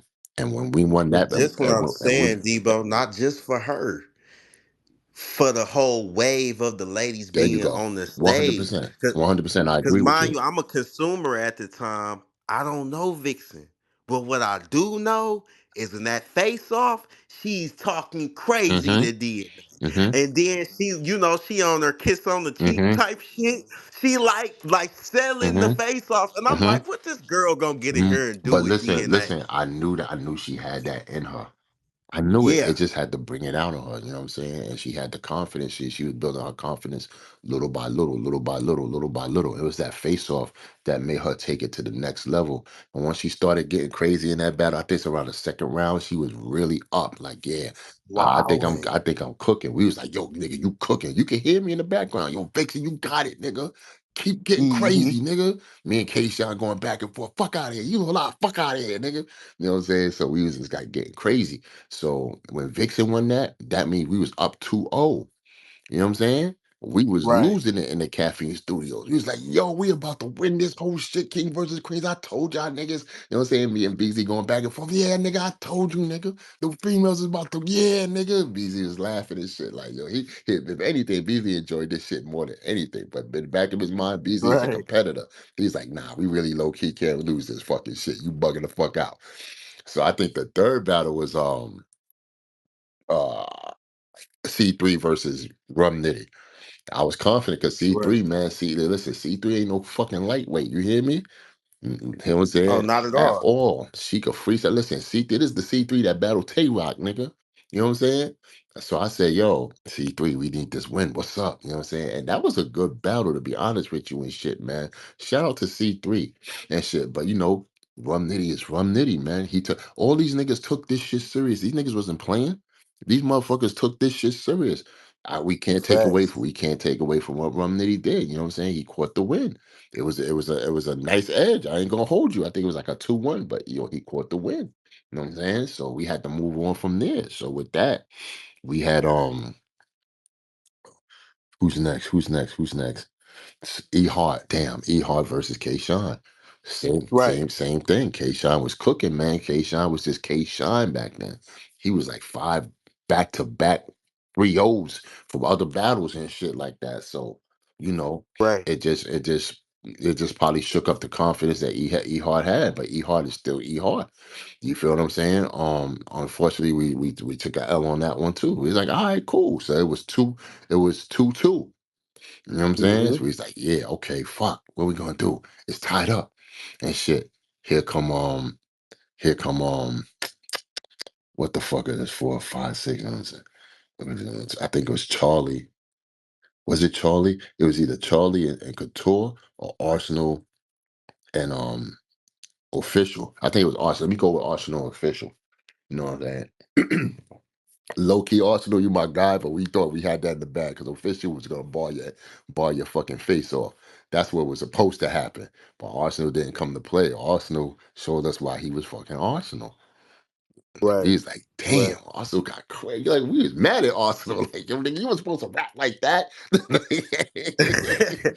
That's the thing with Arsenal, man. He turned the switch on Right, at any random time, right, man, and get crazy. r- That's a fact. Shout out to Arsenal. right. So, I think same thing with the clip, but no, one thing with the Charlie Clips and Couture battle, I really think we won that fucking battle. It just so happens that Clips fan base is so crazy, they want to give it to him and shit. But we did the Yeah. numbers were super close. We was about to pull the win off because Couture got busy on Clips and shit. Clips kind of abused the time limits on the third round because I think he felt like he damn near was gonna lose and shit. So he abused that time limit and shit. So that nigga went Super Saiyan. That nigga went like 9, 8, 10, 12 minutes. I was like, come on, Clips. Even me and Clip got into an argument in the end of the third round and shit. Then they get freestyled on me. I was like, all right, this nigga gonna win. Fuck it. You know what I'm saying? So the last battle, which was 40 and Surf, crazy battle. We took not the L, excuse me, we took the win on that, on Sue Surf, you know what I'm saying? And shout out to Surf, man, because at the end of the day, he was instrumental on making this happen. You know what I'm saying? Free Surf and shit like that. But Surf was the last play into actually making this Kings versus Queen shit happen. They had everybody else, but Beasley definitely wanted that battle and whatnot. And Surf, you know what I'm saying, being that he my man and he my guy and shit. We was on the phone that very night. I can remember. He was like, "Yo, OG, big bro, I got this. Don't worry about it. We gonna do it. I'm gonna make this happen." I just want to make sure that, you know what I'm saying, the ladies get paid and they getting treated right as well and shit. And I was like, yo, I appreciate you and shit. And that's what happened and shit, man, through all our efforts. we made this whole thing happen. So shout out to URL, shout out to my partners, shout out to those ladies, shout out to those brothers. As far as the rappers and shit, we had a good old time, and we made that shit a historic situation, my nigga. We made Kings versus Queens numbers was so crazy that Caffeine was loving it, and that's when they wanted two, three, four, five, and six, and they continued on. Now, just for not for nothing, so people can understand, let me explain it, because I don't want to. This is a super long answer, but yes, I created Kings versus Queens as far as like, the idea and everything. But that's a URL event. You know what I'm saying? I was okay with just letting Right. them rock out. Like, you know what I'm saying? Because they did so much for us. We had like 4 or 5 titles under the Caffeine banner, excuse me, that I wanted that to be a URL event because I know they had the drive and the know-how and all this other shit to make it a 2, 3, 4, 5, and 6. And it's gonna keep going. And what that does is it extends the hand towards the women to get paid consistently, as opposed to me looking for sponsors and a whole bunch of other shit to see. I don't know if I'm gonna be able to pay them. Maybe I could pay them this a little bit. I don't know. You know what I'm saying? I said no. Sometimes I would go. I would extend my priority towards the women over Queen of the Ring to make sure that they get what they deserve because they put in that work. You feel what I'm saying? As a businessman, you're not supposed to do that. You're supposed to get everything in house, this, that, and the third, and shit like that. I didn't care about that too much because I was for the culture. I was for those women that I had personal relationships with that fuck with me to make sure that they get a bag and shit like that because that's what it was all about at the end of the day. Debo's gonna be all right. You feel what I'm saying? My partner's gonna be all right and whatnot. What about those ladies and shit? Where some of them solely depend on this bag and shit. Nah, man, create opportunities in different situations for having them to continue to get a bag, and that's what Kings versus Queens created to be, and shit like that. And that's what happened. Kids, 2, 3, 4, 5, so on and so forth. You feel what I'm saying? And the last Kings versus Queens that they had was a Summer Madness joint. So I got to see my idea turn into Summer Madness on the biggest stage ever in battle rap. You know what I'm saying? So there we go. Nah, that's fire, and like I said, that was a dope walkthrough with the battles because we would have never really got that or gauged that. I just knew as a consumer, seeing Vixen and seeing Casey and all of them, it like opened up a new wave. So definitely salute to that, and the time the ladies put on that caffeine, they definitely did their numbers, man. Even after caffeine, they still booked. What I'm saying, Right. heavily. We got Vixen versus Twerk coming up. What I'm saying. We got Casey. Who was that? Who Casey? Who was they? They just left my mind. Casey versus, and And, it's an and up and coming lady too. J J Love. Lo. J Right. Love. Casey J versus J Love coming Hmm. up. Yeah. Like they still out here. They Hmm. doing great. Yeah, because So if Queen in the Ring is the stop, or just obviously we're not having back-to-back events and stuff like that, and those ladies was super dedicated, extra loyal. We ain't doing nothing unless Queen of the Ring. Well, what does that do? That, you know what I'm saying, that doesn't do nothing for them. They have to, they wanna. You would want them if you're a genuine person. You know what I'm saying. If you're just, if these are your peoples, you would want them to see them prosper and whatnot. So a lot of my dealings with other companies or other leagues to do other things with and shit was really designed for them to get paid outside of Queen of the Ring. You feel what I'm saying? Initially, I would want them to stay in house for a certain period of time so we can grow and I could curate they brand to the point where when they go outside, they'll get paid even that much more than what they would have probably did if they would have left too early and shit. But as of right now, no, some of them, I could name five ladies, 5 to 6 ladies right now that's getting paid more than a mid tier, top mid tier dude, or something, or damn near top tier nigga and shit like that, if you right, will. came a long way with that for sure. That's a fact. Let me ask you this, Devo. Speaking of elevation, because like I said, ladies definitely elevated through that caffeine era and just through them being consistent, putting in the work. Um, they got the new show, man. First of all, let's just talk about women real quick. I feel like women as a whole, not even in battle rap, is elevating with a lot of these shows is dropping. You got the what is it, the baddies, you got the cabarets, they do a lot of women, these women based shows, they doing their thing with that. Being a female league owner, how do you feel about the Murder Mook and T Rex baddie rap series? And do you feel like this is an elevation move for the ladies? I heard about that, the show and stuff like that. Now, Hmm. here's my thing. I'm with anything that's gonna help women of color to get a. I can't say that. That's a PC answer. Oh God, I said I'm gonna keep it real here. Yeah, keep I'm it. gonna Yeah, keep. I keep said it I'm a gonna buck, keep it a buck Debo. here Yeah, because every yeah. all money ain't good money. You understand what I'm saying?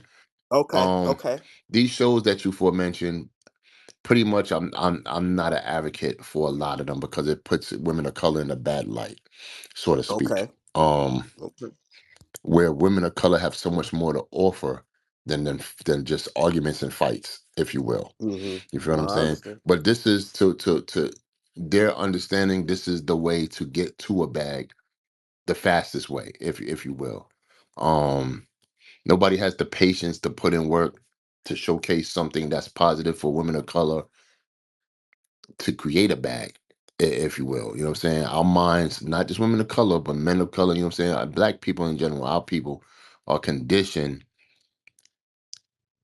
to negativity, and that negativity is gonna reward us with riches, fame, so on and so forth. Um, which it shouldn't be. I'm gonna be quite honest with you. Right. Know what I'm saying? I'm not gonna take away from what Mook and Rex and them are doing and stuff like that. Salute to them and whatnot. But I'm not them. I'm me. You feel what I'm saying? And I'm not gonna say, "Oh, yo, don't watch it." No, that's a sucker move. You know what I'm saying? Be entertained by all that. Have fun. Watch that. Stream it. View it as much as you possibly can. I just come from a Right. different space, whereas I'm trying to champion them as with less um vulgar vulgarity as I possibly can, and whatnot. And I'm not just saying to pinpoint that show, but many shows. Period. Say on Zeus, We Yeah. Network, on shit at Cabaret and all that stuff. Right. But I know education and upliftment is not as entertaining as a fist fight or argument. I understand that. But now I gotta, at a man of my age, I'm trying to be more mature and morally sound to say, where do we go from here? You feel what I'm saying? Because Facts. even though I got love for all those ladies, I'm not I'm not championing that OnlyFan. You don't see me throwing their links up for OnlyFan. There's none of that shit like that. That's some creepy weird shit. You know what I'm saying? For a person of my caliber to be doing Hey, it and Debo, you whatnot. answered another question. Let me scratch that off the list too. But go ahead. Go ahead, man. you know, um, so it's pretty much panning out what's next for women of color. So your people, people have been so attached to Queen of the Ring. From what I need y'all to understand is errors and um things in life and life just come in spurts. You know what I'm saying? There's such a thing called too much of a good thing and whatnot. You see empires, they reign for decades, but they're not gonna reign forever and shit like that. What we produced and what we came out with had a 14-year run. It's still ongoing. Don't get it wrong. Don't, like, I'm not saying we quit Queen of the Ring and left and all that shit. I'm just Okay. saying that our our biggest days and moments and stuff like that it was capped into like a 14-year run pretty much for y'all enjoyment to go on our YouTube channel and be like, yo, I remember when this happened, or oh, I ain't know about this battle rapper, let me watch this, let me do this, or go on a URL app and watch more women battles and stuff like that, so on and so forth. But to shorten that answer and stuff like that, man, more power to whoever's doing whatever they need to get ahead financially and shit like that. I just think there are better ways to do so. No, I totally agree. You know what I'm saying, and that's why I say, hey, we're gonna keep it a buck. I gotta ask because this is what's going on, and this is the route they taking for the show. You know what I'm Hmm. saying, and I feel like we are entitled to our opinion about these shows and shows Hey, similar. I'm gonna tell you something. Here's what's Mhm. crazy on OG Spaces. Here's what's crazy. I Okay. was I was in a couple of those towers in Manhattan, Yeah. 2 seconds away from having our own show in that regard, in that same type of vein and stuff like that. Now, whether they Mm. whether it the plans fell out or whatever happened and stuff like that. In a sense, I'm kind of glad I didn't go that route because I would have been contributing to something that's not of my moral standing today. You understand what I'm saying? Just for $1. Or just to say, quote unquote, it's giving them awareness. It's, people are seeing what they are like. No. If my heart is not in it to do so, then I'm not gonna be there to support or do that in a sense. Right. So No, all yeah, money is not good money. right. So I definitely agree with you on that. Or all fame is not good. In All fact, fame is not good fame. You know what I'm saying? no, that's a fact. That's a fact. I agree with you. I agree with you. I can't say that I don't, man. I would definitely want to tap into this because you mentioned QB earlier. Let's QB go. starting off the year right with her Fear No Evil event, March March 15th, 15th. in her hometown of Connecticut, man. Which That's I right. feel like Bridgeport. is dope. Like I say, we explained about you and the ladies and just cultivating their talent and everything. How do it feel to see QB doing her thing and with her league and everything? I love what QB is doing, man. She's been an entrepreneur. She had that entrepreneurial spirit since back then. You Okay. know what I'm saying? I was just waiting for her to bring it out, and this is what she's doing now. QB is very smart. She has a very smart battle rap IQ. She knows how to run a business, and all that goes hand in hand. And this is what she's doing right now. Um, to gear towards even the thing with QB, obviously everybody knows the situation I had last year with homeboy and shit like that. And unfortunately Right. it was at a QB's event, which I've definitely the day after called and apologized to her as well. Um, because that should have never been, especially there. Um, but I champion QB being a businesswoman. I champion QB having her own league and stuff like that. I don't know why others haven't tried to do it. I wish they would, but March 15th, I need y'all to be in the building, man. And if they do got a pay-per-view, I need y'all to get that pay-per-view. Support QB, man. She's been a legend for a very long time, a living legend, and she deserves a dollar because she knows how the game goes. She's gonna give you good quality battles, not no bullshit. You feel what I'm saying? So I don't want her event to go under the radar off the fact that there's a lot of other events going on and stuff like that as well. um, QB is gonna give you your bang for your buck. I promise you when I tell you that. Salute to QB. Like I said, she's doing great. Love to see her doing this in her city. And the little Jewel, man, people might not know, but one of the ladies that we spoke about tonight, I could say that one of the many ladies we just spoke about tonight is actually starting the league. She want me to be the head talent scout for that league. Want me to bring some of the people from the spaces onto the league. They can compete and battle that young lady. So that's gonna be dope. Y'all look out for that. You might not even knew that, Debo. That's exclusive. No, who is it? I can't say. I bet you I know who it is I though. can't say though. I can't say, but just put it like this: salute to Derez. He doing the trailer, and it will drop in a couple weeks. Our first event trailer will drop in a couple weeks. And I will be supporting that too. Salute to you, bro. Salute to Shout you. out to Bars and Roses. You know what I'm saying? Definitely. They're definitely doing great things over there, and I'll be supporting that too. For sure, for sure. All right, let's get into the next question, D-Bo. We still here, man. I tell you, I got loaded up. You got me excited for this interview, so I'm loaded up. I'm loaded up for this one. Um, how do you feel about this? This first quarter is crazy, bro. Along with QB, we got Hitman Holla. We got Av. I mean not Av. I'm tripping. T Top. You know hmm what I'm saying? Attila Jones with the TBL. A lot of Apollo, battle yep. rap ran leagues right now. How do hmm you feel about the rise of the battle rap ran leagues and their contribution to battle rap's growth? Well, I think it's a great thing because battle rappers know how to put, matchups together.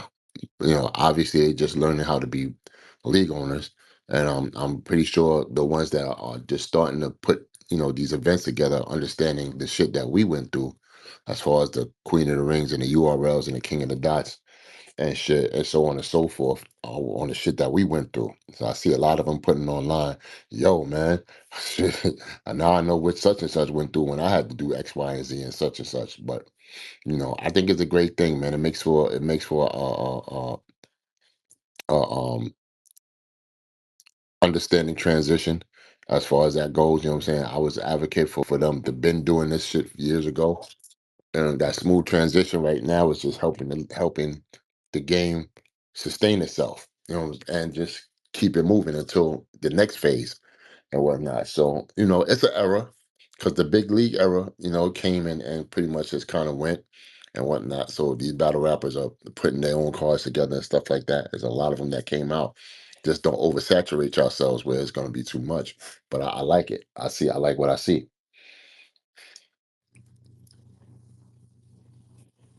Dope, dope, dope. Yeah, like I think they definitely doing their thing. I like the fact that they coming together and nobody hating on each other, everybody supporting each other. So salute to all the battle rap ran leagues as well, man. Um, Let me ask you this. We got a big intergender card starting off the year. One night stand, April 15th. Salute to new media, man. He had a crazy take. He said he feel like the ladies are going 5-0 on the card. Do you feel like the ladies on this card, which is Vixen, Ehart, Eon, who else we got? Make sure I ain't missing Miss Hustle, of course. And who was the ladies? Vixen, Eon, Miss Hustle, E Hart, and Shayna Ashley. Do you feel like they can complete a sweep on this card? 5-0? I mean, we Crazy ain't gonna take, I know. yeah, we ain't gonna shit on the guys that they battling, but I would say anything's a possibility for sure. You know what I'm saying? You got some great ladies that's on there that's capable of getting busy and pulling out a win out of each battle. I would hope so. You know what I'm saying? Like that would be definitely a good moment if that was a sweep like that. That's a big moment in battle rap. I ain't gonna take nothing away from that. But um, I think that's gonna be one of the great cards of the year because the ladies always entertain and put on, man, and that they're gonna show off and shit. I'll definitely be in support, you know what I'm saying, from afar. And just watching the pay-per-view if anything and wishing those ladies good luck, man. I hope they get busy. I know they're gonna get busy. That's a fact. Salute to the ladies. Like I say, it's some goats on there too. It's some long awaited matchups. Hustle and Hmm. Hitman Hollis. Of course, E Hart and Shotgun Suge. It's Hmm. the ones we've been waiting on for years. So I'm definitely cop the pay per view or pop out if I can, man. To run Right. it around. I gotta definitely ask you this, man. So the little things going around. Perfect platform to clear this up. Did you in ARP and Hitman Holla have a full fallout or disconnect? And if so, is everything resolved at this point? Um, well, the me and ARP thing is stemmed from years ago. Um, at this point, I can only tell you my perspective on how that fell out. And Okay. pretty much it was just from an interview of naming top five battle leagues. And you know what I'm saying? Obviously, back then, I didn't think RBE was one of them as of yet. You know what I'm saying? It wasn't Okay. like a slight, it wasn't a slight to them. And, Right. we had a full blown argument about it. And he felt the way. And I guess, the relationship soured from there and we just went about our separate ways and shit like that. One jab here, another slight here, this, that, and the third, and so forth. And I guess, we supposed to not like each other or whatever, but that's cool. As far as the Hitman Holler thing and shit, I guess he took quote unquote um ARP side, and when I asked to make an attendance to there, I didn't ask him, but I asked one of the staff members that he had. They returned with the, we don't want any trouble in there, and we'd rather you not show up. And I was like, trouble, like, damn, I'm really known as a troublemaker in battle rap and shit. But Because of your, I'm sorry, because just to make sure I'm understanding this right. They felt like it was gonna be trouble because of your take of not mentioning him. no, I'm guessing my take of that. I guess the ARP cat gonna be there and I'm gonna be there, so they feel like I'm gonna turn up and do some or say something crazy. I don't know. To be honest, that's an assumption coming out of from what I'm gathering and whatnot. So pretty much, I think what it is from Hitman Holler side is like he explains that ARP is his man, and you know, uh, he rather not have those two things meshed together. But as far as me being in the building and him being in the building, 'cause I guess he's gonna feel the way. I don't care. This shit don't make me know. Never mind who's in the fucking building. Right. You know what I'm saying? But also he said that I said some disparaging things when I was down with, when I was, doing, I can't say doing my URL thing because I still fuck with them, you know what I'm saying? Right. But me being a part of URL at a certain point in time and the height of it, I must have said some disparaging words towards Hitman or some slick shit. I don't know me for saying no subliminal slick shit. And I'll say what the fuck I need to say about a person, what I'm saying, without, with your name in it and shit like that. From what I recall, I don't remember me saying anything about Hitman hollering and shit like that. So he just threw that in there Right. just to say that shit, I guess, so it could look like something. Because I guess if he was just say, yo, I don't want him there because ARP don't want him there, then it would look kind of crazy. You feel what I'm saying? Yeah, yeah, for sure. That's why I'm like, well, what's the Yeah. real other than okay, I didn't mention you. You know what I'm saying? I don't see how And it would be so. here's my thing on it. You know what I'm saying? What Okay. I didn't like from what Hitman Holler was saying when he said all that, was, well, why he want to be there anyway? Well, he want to be on stage. He want to be behind the girls supporting him. Like, I don't need to do all that. You understand what I'm saying? Listen, here's my take on it. What you're doing is something I pretty much created. You know what I'm saying? Don't mean that, what I'm saying, I need to be there or anything like that and shit like that. I say all that to say, you know, I support those girls any fucking way, no matter where the fuck they go and shit like that. I'm everywhere supporting them, right behind them, cheering them on or whatever shit. I don't need to be on stage and none of that. You know what I'm saying? Just me being in the building gives them confidence and inspiration enough to get busy. You know what I'm saying? They're very happy and elated to see me in the building supporting. Sometimes they call me on the phone and be like, yo, can you please be there? I need that support. I'll be like, all right, cool. So to say all that is to say all that from what he said as far as what he need, why he need to be on stage and all that, you know what I'm saying? He needs to understand at the end of the day what he's doing is something from my playbook. You know what I'm saying? Why wouldn't you want to do that did that, you know what I'm saying, to come support and make shit happen and shit like that as far as like the inspiration and shit. I mean, it is what it is. But that shit don't matter. That shit is it's not a super big deal other than the fact that he said I said some shit about him, which I didn't. You know what I'm saying? I don't know why he would lie about that because he really have to find that fact finding thing that I've said for him to be truthful about what the hell he said. So pretty much Right. he lied about that part. You know what I'm saying? The other part is just that his man is gonna be there and he don't want his man feeling uncomfortable with me being there. That's it. Okay. Okay. Understood. So it's really just well, I'm not rocking with you at this point. We just gonna agree to disagree. Nothing being reconciled or resolved at this moment with them two situations. Correct. Yeah, yeah, Okay. pretty much. Pretty Okay. much. Cool. Nothing wrong Pretty with it. much. Hey, we Hey, can. listen, Mhm. listen. When they have an intergender whole card, I wouldn't say a battle. I wouldn't really think about that. But when they have a whole intergender card, no matter who it is, they know their history. They're not stupid. They know it. They know their history. Right. You know what I'm saying. I'm not saying I'm that important. I got some ego or shit like that. But we're not gonna stand here and act like you don't think about Queen of the Ring or what Bebo has done. You know what I'm saying, when you putting these things together and shit like that. You know understand what I'm saying? Okay. I showed you a working scenario that this could happen. You make this happen, this shit could jump off. You feel what I'm saying? There's not a lot of themes or things in battle rap that's going to get a lot of people excited. Something like this got people excited. Why? Because I showed that it's a proven concept. You feel what I'm saying? Yeah. No. Definitely. I'm with you. And that's what it is. The wheel wasn't invented. You know what I'm saying? When this was all rolled out, it wasn't like the wheel was reinvented or something new under the sun. It's Right. been done before. You know what I'm saying? You just got to put the names together to make it happen and shit like that. So that's what it is. Okay, dope. Yes, definitely want you to put any issues or anything on the forefront, and then people can just run with stuff. You might not speak on it, so what I'm saying. Definitely want to hear from you yourself on where is the status of everything. You know what I'm saying, that people might OG, rumor about stuff like that. OG spaces. Let me tell you Yes, something. sir.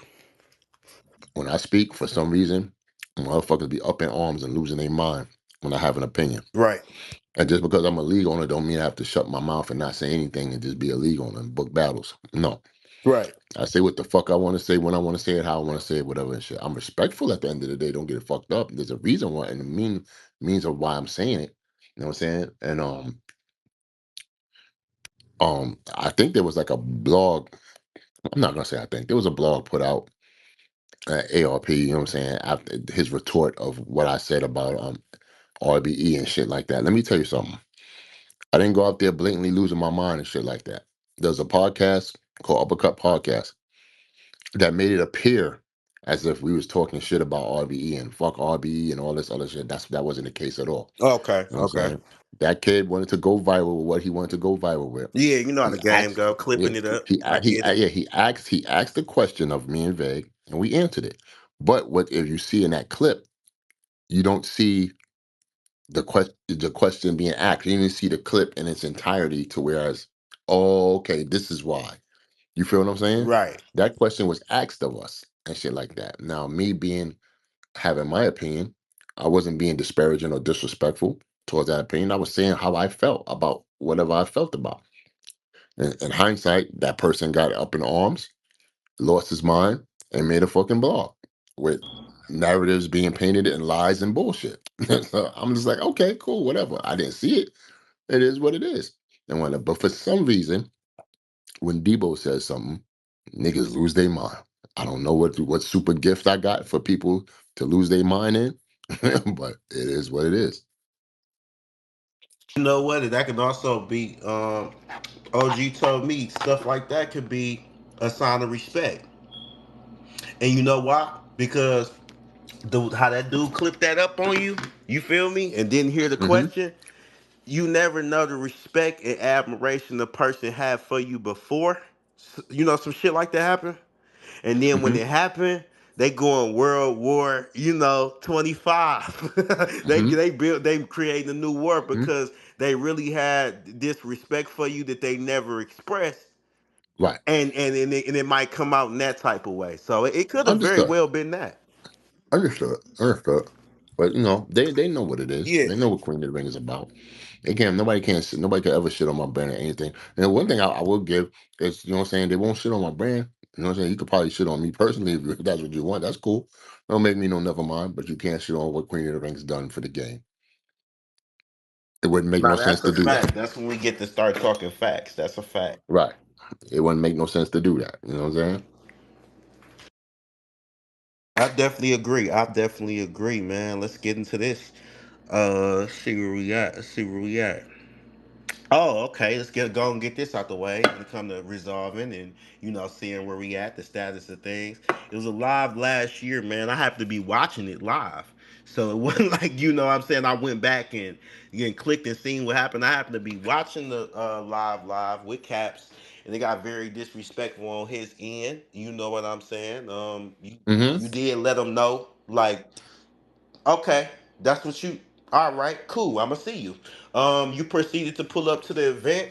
It was alleged, like I say, alleged sucker punch thrown or whatever like that. It's Mm-hmm. alleged that you declined a fair fade with him or whatever like that. Can you I walk did? us through that and also Debo for your answer? Is everything resolved with that situation too as well? Okay, well, to answer that Just give part, us no. truth on that. That's all. Yeah, yeah. Answer that part. Nothing is quote unquote resolved. No. Um, Okay. to plain and simple, pretty much like you said, you seen the live. He said some disparaging things towards my way. Right. Don't know why. Don't know why he did that. But it is what it is. Okay, you said that. Consequences will be held towards your way. And what happened happened. Um, as far as sucker punching and shit like that, I didn't punch that kid not one time. No, you know what I'm saying? Like he caught a back smack, but you know what I'm saying? He Oh, must, okay, yeah, okay. yeah. It must have felt. It must have. He for some reason he said it felt like he got punched and shit like that. I didn't know my back smacks was that crazy, but I'll take the credit for it. Um, as far as declining a fade, when did I do that? That never happened. You know what I'm saying? 100,000% never happened. You know what I'm saying? You can ask Sway, you can ask any fucking body. Well, you don't even have to ask me. Like, you know what I'm saying? I would have attended that at any given time. I was asking for that. Like the next day I said, y'all all have my number. Call me. I'll pull up wherever you want me to pull up. It just nobody ever called. Nobody set it up. Nobody Okay. did what you call it. So I was, you know what I'm saying? Like, listen, nothing tough about me. You know what I'm saying? Like your mama said, you know, like you think you tough, there's always somebody tougher or some shit like that, right? Right. I believe in that 100%. Right. But I ain't afraid to get my ass whipped if I have to get my ass whipped. You know what Right. I'm saying? Win, lose, or draw, it's gonna go down how it's gonna go down. Win, lose, or draw. And it doesn't take for me to like sucker punch somebody or whatever and shit like that not make it happen and shit like that. Like I was willing to go out at any given time. I was out there waiting for the in the rain for like 10 minutes and shit like that, and I ain't seen nobody come the fuck out. So I just went about my business. I'm not gonna wait in the rain and get fucked up and cold and shivering and get sick and all that shit. So I said we'll wait till the next day or the next day after that, the next day after that. Right. You know what I'm saying? Right. Nobody said nothing. You know what I'm saying? He's a blogging ass nigga. He could have said on the blog, yo, I challenge you to the what you call it, show up tomorrow. Like, okay. You know what I'm saying? So yeah, let's dispel that rumor. Nobody's ever challenged me to no fade or nothing. And I said, nah. Understood. Understood, man. Okay. Let's move on to this. Now, I'm not sure which one is it, but I got you here and you can explain. What led to the departure or the slowdown of Queen of the Ring as far as producing events consistently? Just to slow down the battle rap period and our interest in other things. I went back to the music part. Vague went to podcasting and doing other things, and Babs is working on music and production as far as like Oh, shout out to that too. yeah, movies and documentaries and shit like that. So we felt like we had we felt like battle rap in general had its time, and we could revisit it when it needs to be revisited. But we're just happy that a lot of the girls that we helped put on are still working to this day. Because if not, we would have felt the way and would have tried a little more harder to try to put on the for events. But there's a time when you say, well, what about you? You have to be selfish and that in hindsight to be like, well, what about you? You know what I'm saying? What do you want to do and stuff like that? You know what I'm saying? And battle rap is not what I want to do for the rest of my life. So I want to do other things. So there's times where you have to take a break and sit back. You know what I'm saying? Queen of the Ring is definitely not over. We'll do something annually, like one or two events and stuff like that, if that, just to put on for the culture. But that's just pretty much it. That's ain't no other reason than that. Okay. Okay, just a break. Yeah, a mental break is always good. You know what I'm Hmm. saying, for everybody, and then just doing other endeavors. That's also dope too. Hmm. So let me ask you this, because this was a crazy thing I believe a couple weeks ago. I just want to get your take on it. With the screen recording, the space epidemic that's going on, with the YouTube part of the side of the media, do you feel like original media in the YouTube battle rap community is still relevant in this year in 2025? Because it's a lot of screen recording, the spaces type thing going on. Um, I think media is what you're making, man. Anybody could be media with a camera and shit and a microphone.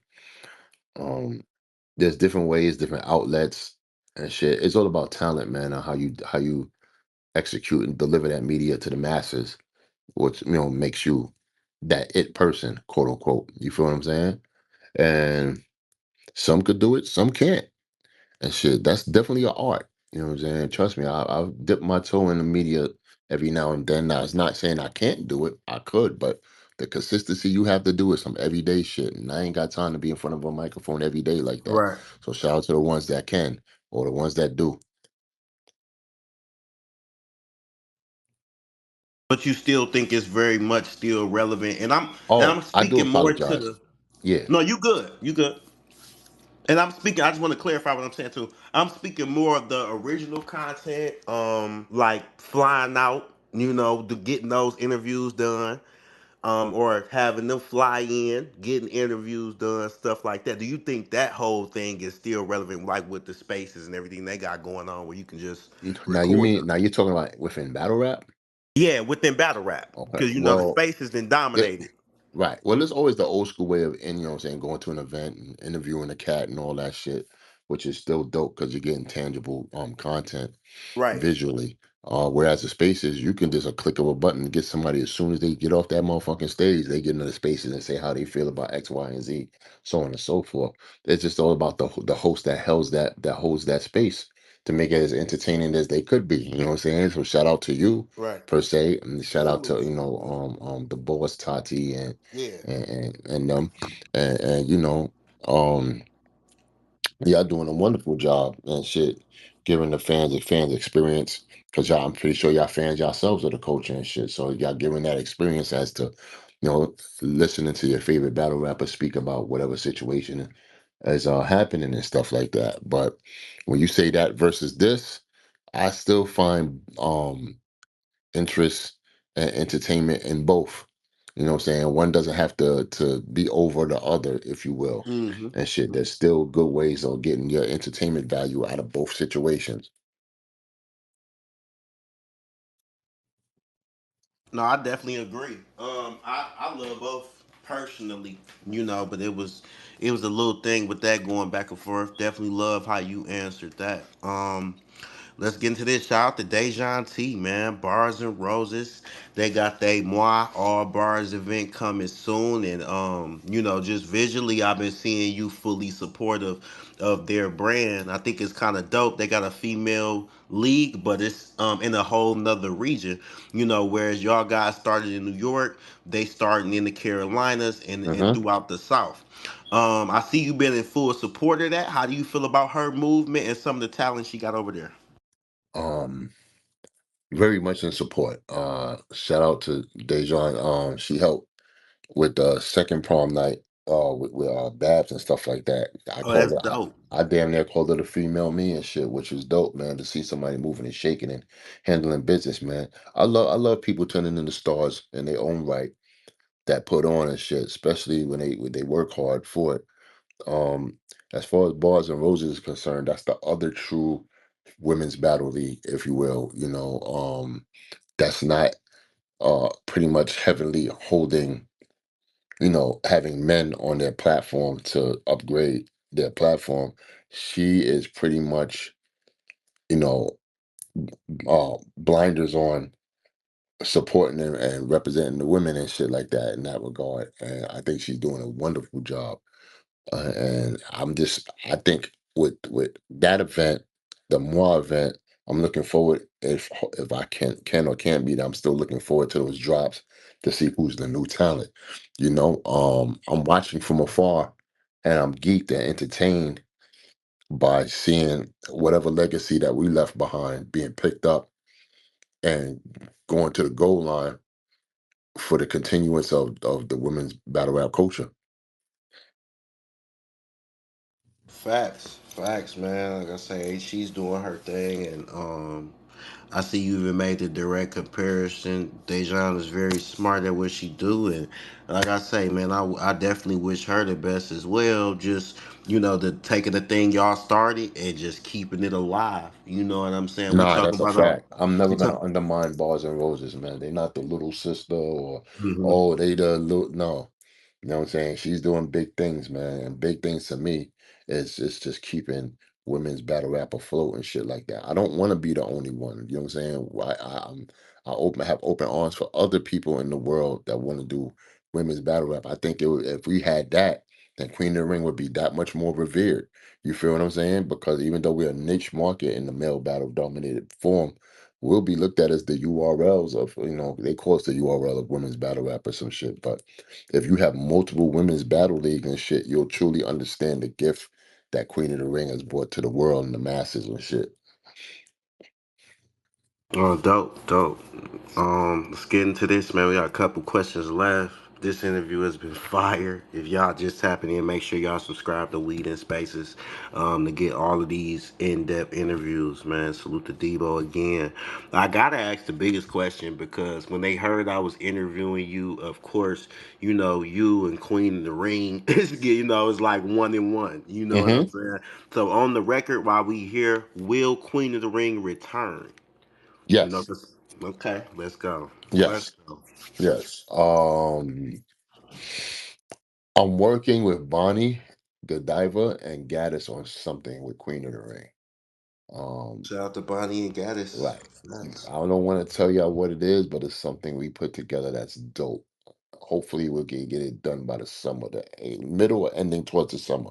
But I like it though. It's dope. It's a theme, and they hyped about it, and I want to put that out there to let y'all know that Gaddis has been championing women to especially her peers to come back and support the women, not just on a male dominated card, but like just women, period, like doing it with each other and shit like that. Because you got to remember this: when Queen of the Ring was Queen of the Ring in its apex and it's at its height, They had a home. They had all variations of different women battling and different colors, shapes, sizes, and all that shit like that. And they was proud to have their own thing when they would go against the guys. Not saying battling against them, but arguing about who's the best, this, that, and the third. And Right. they had a home to be proud of.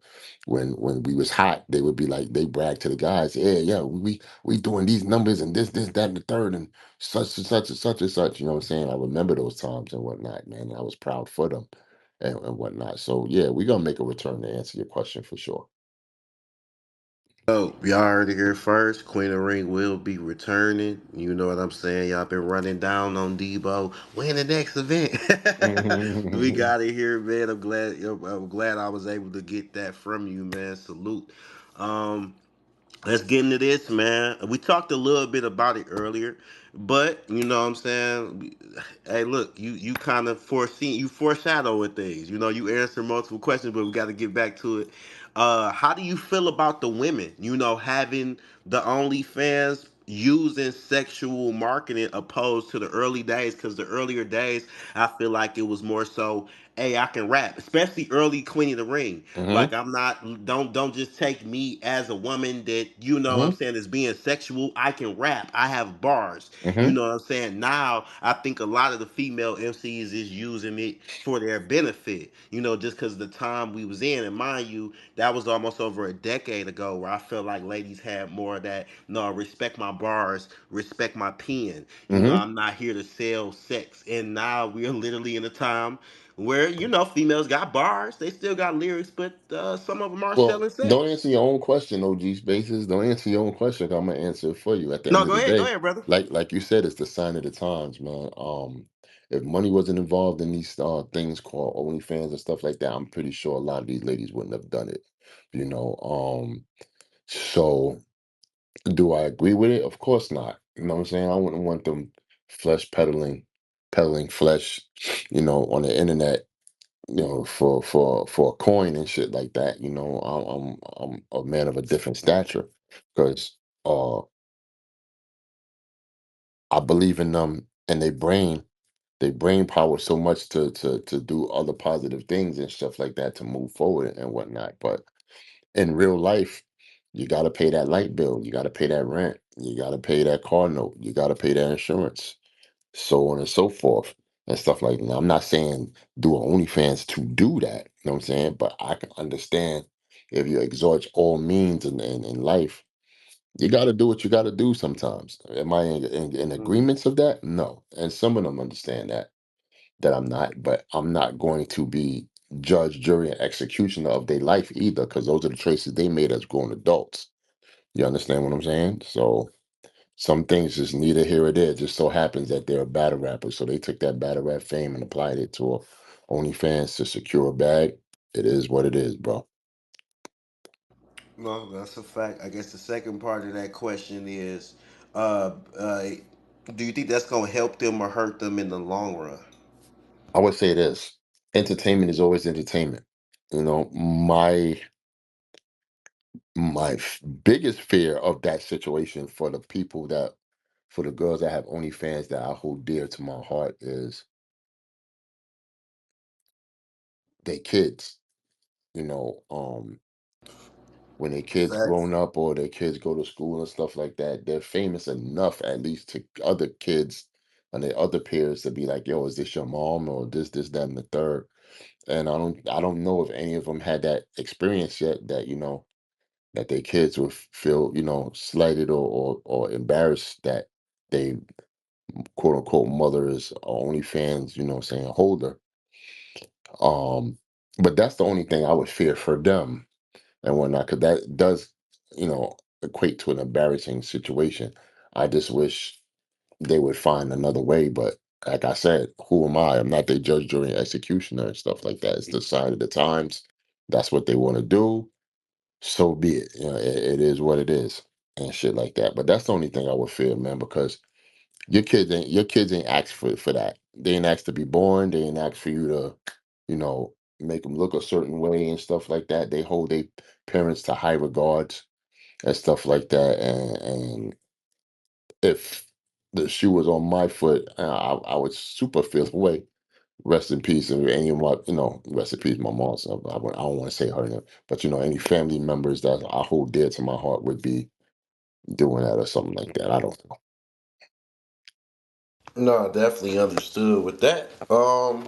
Let's get into something else, man. I've been seeing a lot of the veteran guys, with these new pay-per-views and shit like that that been going on. Salute to the pay-per-views. A lot of the veteran guys been getting jobs hosting DEBO and even doing commentary. Would that be something you into, man? Because I see Goods is about to do the commentary at T-Top event. What about you personally? Right. I don't know. I don't think a lot of people see me as a commentary hosting kind of guy and shit. I haven't really put it out there like that to do such. But what I want to do and shit, I probably would do it. You know what I'm saying? I don't think it'll make me no never mind to doing it shit. I'm a color commentarist. I mean, I said that you shit did again. media and like, Yeah. so that's usually the Yo, guys you that know what's crazy? You target. know what's crazy? OG Space. I was damn near the first ever media in battle Facts. rap. Facts. A lot of people don't know me and Vague had a joint on Blog Talk Radio, Grind Season, and shit like that and whatnot. We interviewed motherfuckers. We was the first to interview Beasley and Smack. We used to first, you know what I'm saying? We went back and forth with Shotgun Suge, which created a King of the Ring versus Block City event. You know, yo, man, I did a lot of things in battle rap, man. I ain't gonna say and hold you. You just making me remember my damn self. But yeah, Facts. I, I would be a commentator and shit, talk my shit and whatnot. I get the people riled up, push buttons and shit. Why not? Yeah, because I'm like those are usually the guys I'm seeing, like even battle rappers, but but they're targeting the ones who got media pages as well, or anybody battle rap related that been around that got media pages. Them kind of the guys that get targeted. So I always want to ask you that just to see where you was at with that. Right, right. Yo, man, listen, if I was to ever get back on that on the media or the microphone and shit, man, I'll turn this whole shit up and set this whole shit on fire, man. You know how many people want to fight me after what the fuck I'll be saying? I, yo, man, they I mean, you shit. say just to break down the battle, that'll be too much for niggas. I'd be like, fuck that battle, man. On to the next one. What we doing? You know what I'm saying? I'd be talking crazy out here. Nah, salute to that, man. So what's your thought? Arsenal made a tweet a couple weeks ago, basically talking about battle rap spaces. You know what I'm saying? He say he hate it. You know what I'm saying? He don't really indulge into it. He don't care for it that much. Now it was interesting to me because he did ran a competition off of Twitter. It wasn't necessarily the spaces, but everybody got their own preference on everything. What's your Right. thoughts on spaces? And do you think it helped or harmed battle rap in the modern day? I think Spaces did both, helped and harm. Okay, let's get into it. I would say harm because some people that are on Spaces are just a little bit entitled and think they're putting in work for the culture. So recognize me because I'm that new deal, this, that, and the third. And no disrespect, but it's got to be a little bit more than that to put on for the culture and shit like that. Right. Not taking away by anybody done anything on Spaces, not taking that away from that for them. But some people become advancedly entitled for something that took people like myself or top tier battle rappers, so on and so forth, years to do to obtain any type of accolades from the fans and stuff like that. It helps because it gets out the information that much faster. Um, it helps because it acquires a group and a community of hundreds or probably even thousands of people to listen to a piece of information and shit like that. Spaces kind of does the same thing YouTube Live does, but kind of different in a sense and whatnot. But because you could talk to two or three people at once, and you could do that in YouTube Live, but some mostly Right. YouTube and shit is one person talking if they're going live or whatever and shit. But yes, but just like anything in life, man, helps and hurts. You know what I'm saying? Spaces does the same. It's no different. It's just that battle rappers sometimes hate Spaces because it gives the fans to be a little overly opinionated, and if it even looks and appears that other fans are agreeing and have a platform to speak and shit like that, Battle Mm-hmm. rappers feel like, oh, you don't know more than me. You don't know what the fuck I go through, and this, that, and third, and who are you to get to say this, that, and shit about me, and whatnot. So sometimes Right. you gotta look at it like that. No, I definitely understand it. I think like other things, I guess being as a space host, I never take no offense to it because I know what I do. I know this is my lane, and I respect everybody lane that they're in. You know Right, what I'm saying? So I never really take a personal offense to it. I just think though, from the outside looking in, and mind you, I'm not new to battle rap. That's one misconception that they have about people in spaces like we wasn't watching from the beginning. No, I'm talking about Mook, Serious Jones, in the right, parking garage, Fight Club. I've been here watching since a right. little We know boy. you've been there. Yeah, we definitely Yeah. know. So, You know. but you know what I think, Debo? You can correct me if I'm wrong. Do you think it's the lack of control because spaces is not really a controlled environment by the culture? It's controlled by the space host. So, do you think could the lack of control be a factor because we can't really Well, control what's it's being supposed to said? be that way on the fact Okay. that it's the fans talking to the fans. You feel what I'm Right. saying? Y'all have your own space and community to talk about the sport which y'all love so much. You know what I'm saying? So that adds on to the culture due to the fact that you have the fans engaged in what event or quote unquote battle or what situation that happened not too long ago and shit like that. Y'all get to talk amongst each other in a room and whatnot. It's just that you know the battlers make spaces what it is. You gotta understand. And I'm telling the battlers this. If you ain't want spaces to be what it was, then don't be in fucking spaces, bro, because it be y'all that be in those spaces to make it what it is. You know what I'm saying? No disrespect to any host or anybody in spaces. They're not the stars of the show. They're Right. not the battle rapper. They're not the superstar, the top tier, quote unquote. You, sir, top tier or madam top tier, you're in there talking shit, making spaces what it is. You feel what I'm saying? So at the Right. end of the day, you created your own Frankenstein in a sense. That's what it is. If you don't like spaces, don't be in it. You know what I'm saying? No, I agree. You water a plant, it's gonna grow. Right. I think Yeah. spaces are actually designed for the fans by the fans. And I'm not gonna I don't want to be hypocritical of myself because I'm in spaces, but I'm not really complaining about spaces like that. You know what I'm saying? Because I know how to get in and get out. I'm not there sitting Right. by for hours talking and using spaces as my couch to, you Right. know, talk about everything battle rap that I feel is egregious towards myself. You feel me? hmm No, that's definitely dope. That's definitely dope. I not, and I kind of, well, I mean, I definitely agree with your take on it because I see it the same way. You know what I'm saying? It's kind of for the fans, by the fans type of thing. Um, and people get those wires crossed. They feel like people is entitled, and people don't even be entitled sometimes. It's just like, I feel like us over here, we getting people through their days. You know what I'm Hmm. saying? We promoting the battle Yeah, but rap you got content. to remember OG spaces, battle rappers are emotional, you know what I'm saying? So anything could look like Oh, entitlement. that's a fact. That's a Anything fact. anything could look like entitlement to them.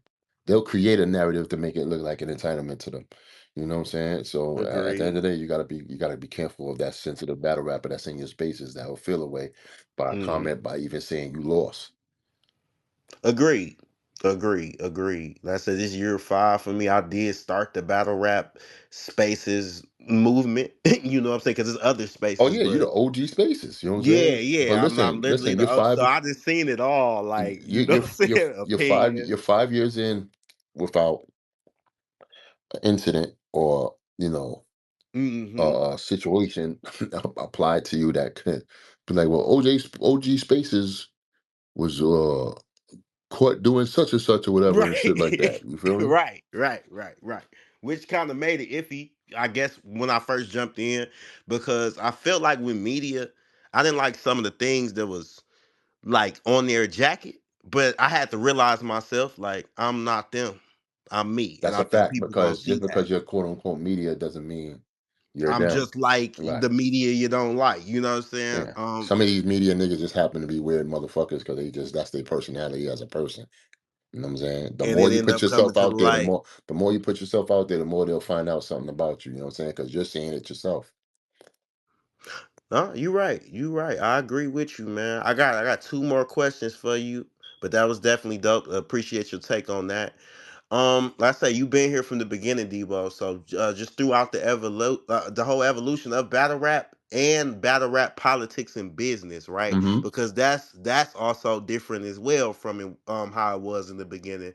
Do you think the culture changed for the better or the worse, Yo, as you know what's far as crazy? OG from the Spaces, beginning before I to even now? answer that question, you know what's O- crazy?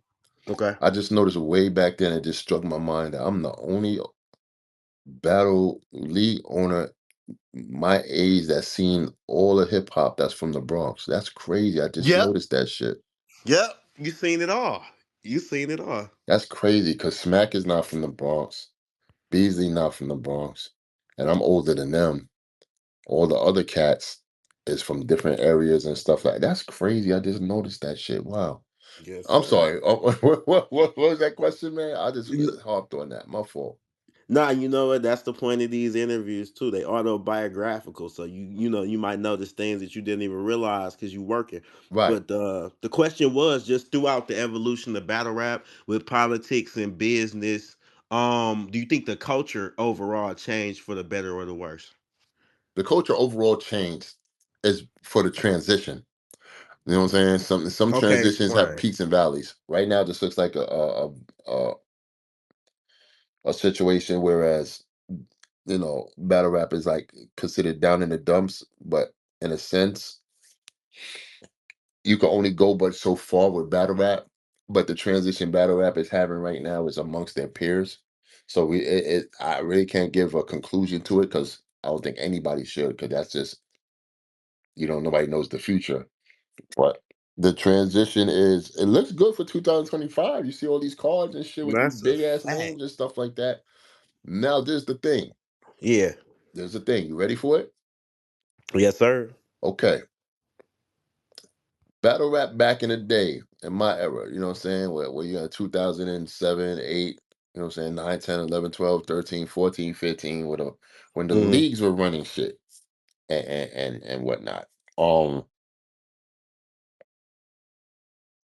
the leagues ran it like a business, meaning we was creating trailers, doing face-offs. Not for nothing, here's a fun fact. Queen of the Ring was the first to ever do a face-off in battle rap. You know what I'm saying? And that was through Vlad TV and whatnot. I Yeah. remember. See them the good days. Yeah, that was through Vlad TV. Ah. You know what I'm saying? Don Lady Dawn and Lady and QB. Yeah, yeah, Dawn them Lady the and good QB. days. Dawn Lady and Fact. QB. If somebody can correct me if Don I'm Lady and wrong, QB.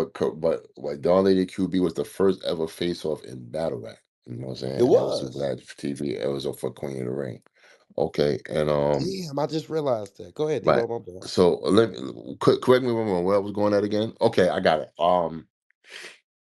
So we was doing all that to make the anticipation of an event for everybody to come and have an elated time, see the Right. moments, be in the moments, because you had to be there. It was always about being in the venue. Wasn't really doing too much pay-per-view back then. You had to be in the building. You Yeah. feel me? Whereas today's era, yes, you got top names and stuff like that, because all the battle rappers is cutting prices now. You know what I'm saying? They not going at the big machine, charging a big machine tens of thousands of this, that, you know what I'm saying? They charging each other. So they on the phone with each other talking like, yo, bro, hook me up. You know what I'm saying? It's me. There's me. All right, Right. instead of 10, let's go 5. You know what I'm saying? Or shit like that. So it makes it for a big deal in 2025 because it looks like all the battle rappers are getting the big cards and the leagues are getting the smaller cards that's not as significant as what the battle rappers are getting, which is cool. The Right. only thing the battle rappers aren't doing is producing that anticipation for motherfuckers to be like, oh, there's gonna be moments out of this. There's a place in time where I have to be there and stuff like that. Where fans was so used to seeing the flyer, that seeing the trailer, the multiple trailers, the face offs, you know what I'm saying, and what have you. So the battle rappers are following the old battle rap model, whereas you know what I'm saying, you put the flyer out, possible trailer, face off event. You know what I'm saying? That's something that, the URLs and the Queen of the Rings and King of the Dots done created to get there and shit like that. They got that. They got the star power. Right. I just don't see that they have the fans' interest on really, stating that, oh, there's a moment of time and stuff like that. I say to say that, I say this, right?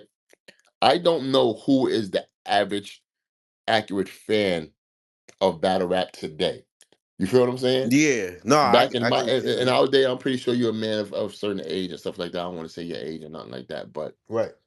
you know what I'm saying, you happen to be a diehard serious battle rap fan, so you stuck it out. Mm-hmm. Whereas the fans of yesteryear, when they was 22, 23, 4, 5, they was around the Queen of the Ring, URL, King of the Dot eras. Mm-hmm. They was there up to a certain age until they met that female, got her pregnant, had to get a job, had more kids. Yeah. So they rained out a battle rap. You feel what I'm saying? Yeah. They pretty much was like growing up to a point where they couldn't. Not saying that battle rap is immature, but they couldn't dedicate their time to a 40-minute battle, Yeah, multiple exactly. Exactly. 40-minute battles and stuff like that. So they living their life. They just let them know if Murda Mook or Loaded Lux is battling and they're gonna watch the battle or be there, quote unquote. You feel what I'm Right. saying?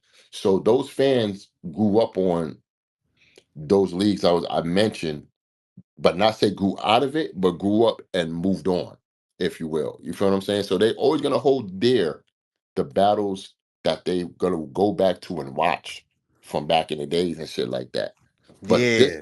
this era is hard pressed to finding new battle rap fans that's gonna hold on to the artists of what's going on today, because there's no profile building, where Beasley was a big advocate of that. You know what I'm Yeah. saying? He was a Build profiles. That's his big thing. proponent of that with the attributes and all that shit like that. He got that from the UFC shits and all that. There's Yeah. no profile built. There's no profile building. There's no interviews besides just say the, like, hip hop is real, and 15 minutes of fame and stuff like that, which they did a phenomenal job in those years and stuff like that, to let you know who the artist was and shit like that. They get their name out there and stuff like that. So those proponents and shit like that, whereas the bloggers and media, they became the stars as well. They're not as advantageous towards the battle rapper, because now they got into a back and forth with the battle rapper, because the battle rappers feel like the bloggers are doing too much and vice versa. So they're not going to big up and put in a good light of these battle rappers, because they feel like these battle rappers ain't shit, quote unquote. And the battle rappers feel like these media niggas ain't shit. So you ain't gonna see a good battle rap review. You ain't Mhm. gonna see a breakdown of bars and all that shit. Those days are gone, where the average media guy has to know their shit when it comes to a battle and stuff like that. They pride themselves on that. Right now, they just talking about the shenanigans that's just going on in battle rap and shit like that. So right now, the whole community is that was structured into that is flawed, because a lot of us is going about our business, bro. We getting older. We ain't got time for a lot of shit.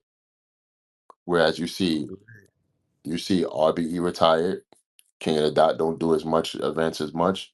URL is pushing, but you know they don't they have it on their calendar. Yeah, they haven't did as much as they usually do. Queen of the Ring is not is existent as far as what we used to do back then. We do it every now and then, but it is what it is. So those brands right there alone and shit, which help move and shape the culture, is not doing that. It's left in the hands of the battle rapper.